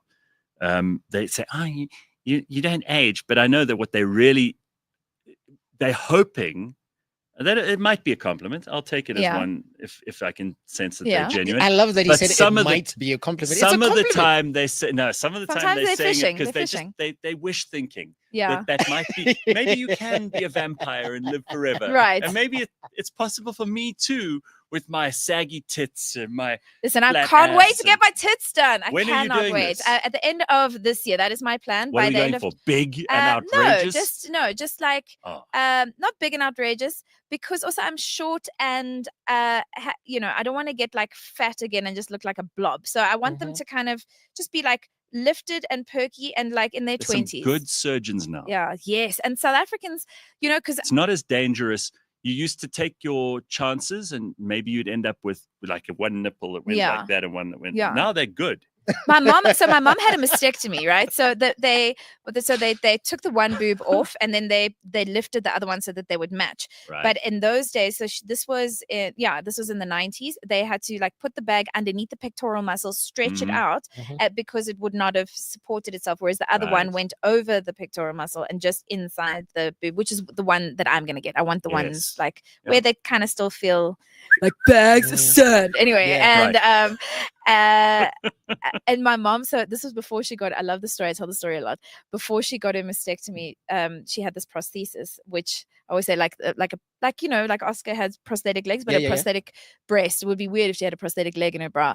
But if we had a bra, and you know, there's always a Gary at a bra. Like, I don't know, it's like you get the Weber and you get a Gary at the same time. And Yeah. Gary was giving my mom shit, and my mom is also like this 5'2" Serbian woman, and Gary was like this big South African person, and she's like, and he's like, you know, I'm being a cuck, and my mom just eventually looks at him and she pulls out the prosthesis and she slaps him on the forehead, Oh, and yeah. she Good. puts it back and she goes, well, I bet you feel like a bit of a tit now. Yeah. You know, like that's that. I love that kind of thing, you know, like also the way that you approach whatever happens to you. I think that's where I'm at, the way that you approach whatever's happening to you. So yeah, I had the depression and stuff and it was cuck, but I shouldn't be You talking about lost the your hair, depression. I remember? lost my hair. I'll show him. I had another little alopecia patch that just came Oh. up recently now. I don't know if you can see it. Slightly. A little, Yeah. so cute. So cute. But that is linked to like stress. It's stress and Mhm. autoimmune, and yeah, so Oh. like I had a little bit of stress. So anyway, I'm on the other side of it, and kind of I don't want to talk about that part. I want to talk about, listen, when you're going through stuff, just kind of you need enough, and Hannah talks about this, you need enough people around you to be able to like check, oh, okay, this chick's not lacquer. Yeah. You know? And people who have your best interests at heart. You don't need money or therapists or a break or a holiday. You actually just need to get on with it, put your head down, have something meaningful to do, and have people who love you around you in case you have a wobble, so they can put you back on track. Yeah. And that's fallen apart in society these days because families aren't close. You have people who are very, most people live on their own, especially in cities, live on their own. They've got this much space. They order a lot of takeaways. They watch too much TV or they're on their phones the whole time.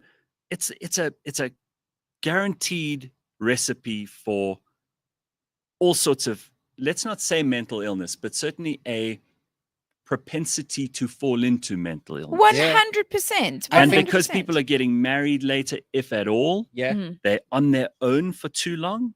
They get into their own head for too much of the time, and it just fucks them up. It's the convenience that exists all around us, right? Like you don't have to leave your house to get food or anything else. Actually, you can just sit there and everything is doing. Isolation is incredibly fucking dangerous. It's gone to the point where I believe that we even deal with truth in the same way. If it's not convenient, I don't want it. Yeah, exactly. So that is such a great insight. Spot on. It's become insidious in that way, because if I honestly found myself trying to figure out how I determine if someone is my friend or not. And what I figured out is if they can tell me the truth and I don't find it offensive and I hear what is actually being said, then that person is my friend because I trust them to tell me the truth. I've lost a lot of friends by virtue of me constantly telling the truth. And they're like, why are you so harsh? And I'm like, I'm literally just telling the truth. Yeah. And if you don't like hearing that about yourself, well, we're not going to go very far. It's a you problem. We're not going to go very far. And like my one friend goes, if she's got other people in her space that, need feedback, she goes, okay, you can go and chat to Nina, but be warned, she's gonna tell you the truth. Yeah. And they're like, oh, okay. So it's like I come with a warning label because I'm so honest with myself, and it's taken a long fucking time for me to figure this shit out. The fact that I can say I'm a virtue signaling white woman fucking wanker, that's hard shit to know about yourself. It's Miles hard. Davis said it. It's one of my favorite quotes from him. He says, "It takes a very long time to learn how to play like yourself." Dude, this is what I'm saying. I haven't known how to do stand-up until now. Yeah. And the show that I'm working on is So when does this happen? So I'm going to be working on it throughout the year. It's called Tangents. There's a couple of things because one of my biggest issues with stand-up is I could never finish a fucking joke because I'd interrupt myself with tangents. But now, because I'm correctly medicated, I was just nuts the whole time. I can remember my material. I can finish an idea. So I can take an idea all the way to the end and like finish it for myself.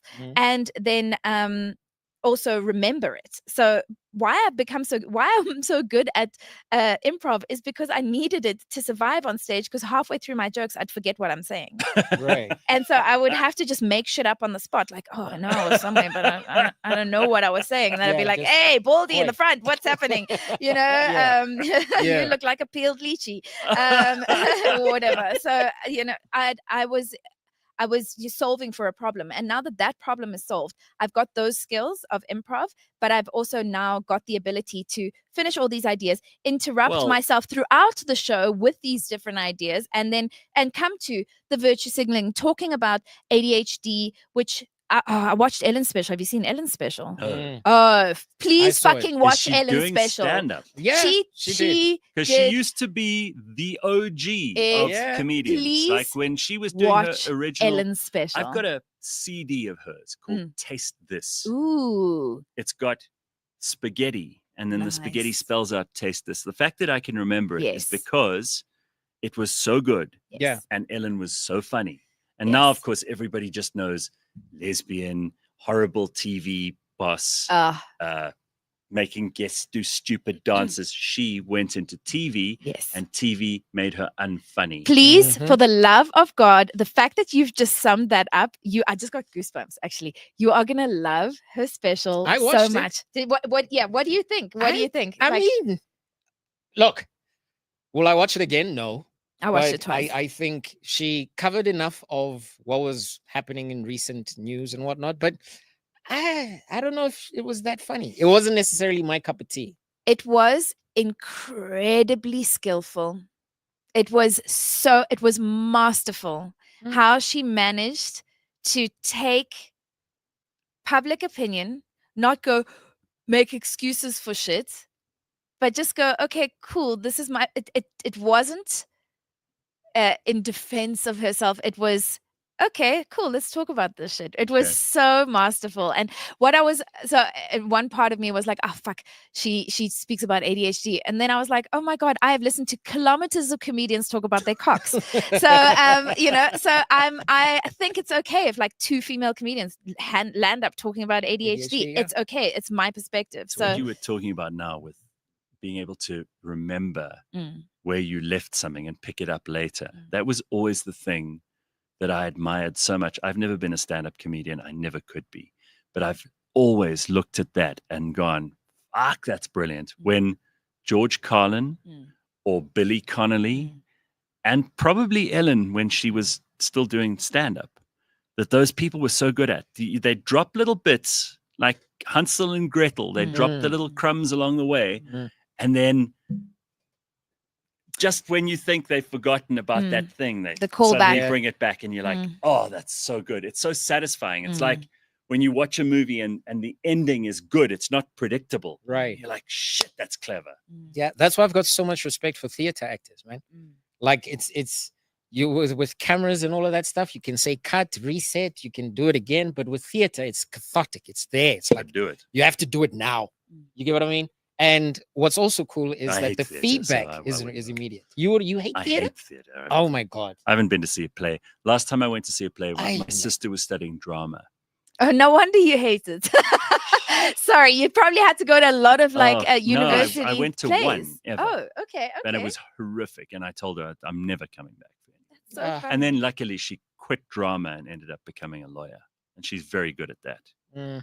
And it requires a sense of a little bit of performance acting in there. itself. But I don't want to distract from what you're saying just because I hate theater, but I really hate theater. So you know what I always say is like, you know what's worse than poetry? People that like poetry. Oh wow. I cannot. I am the river. The river is me. No, you're not the river. You're not the river. You see, the both of you are starting to piss me off. Okay, you great. don't like theater, and I don't like poetry. Like, no. what is this? Yeah, Pippi, we're allowed to not like stuff. Yeah, I know, but I'm just saying, like, from the sounds of things, you don't like how poetry is performed. Correct. We all need to get out of our. It's not that it's how it's written. We all need to get out of our comfort zones. Yes. So your homework is that you're going to have to watch the Ellen special again. Okay. I will force myself to watch Wicked. Great. And you are going to get back into Kilometers of Cock. Oh, fantastic. That was a great callback. That was fantastic. Thank you. Nice. That's the end of the show, everybody. We don't have anything left. Thank you. We have nothing on the cutting room floor today. That was amazing. Very good. See you on Friday, 6 a.m. Be good. If you're not, take photos. Ciao. Bye. Crazy like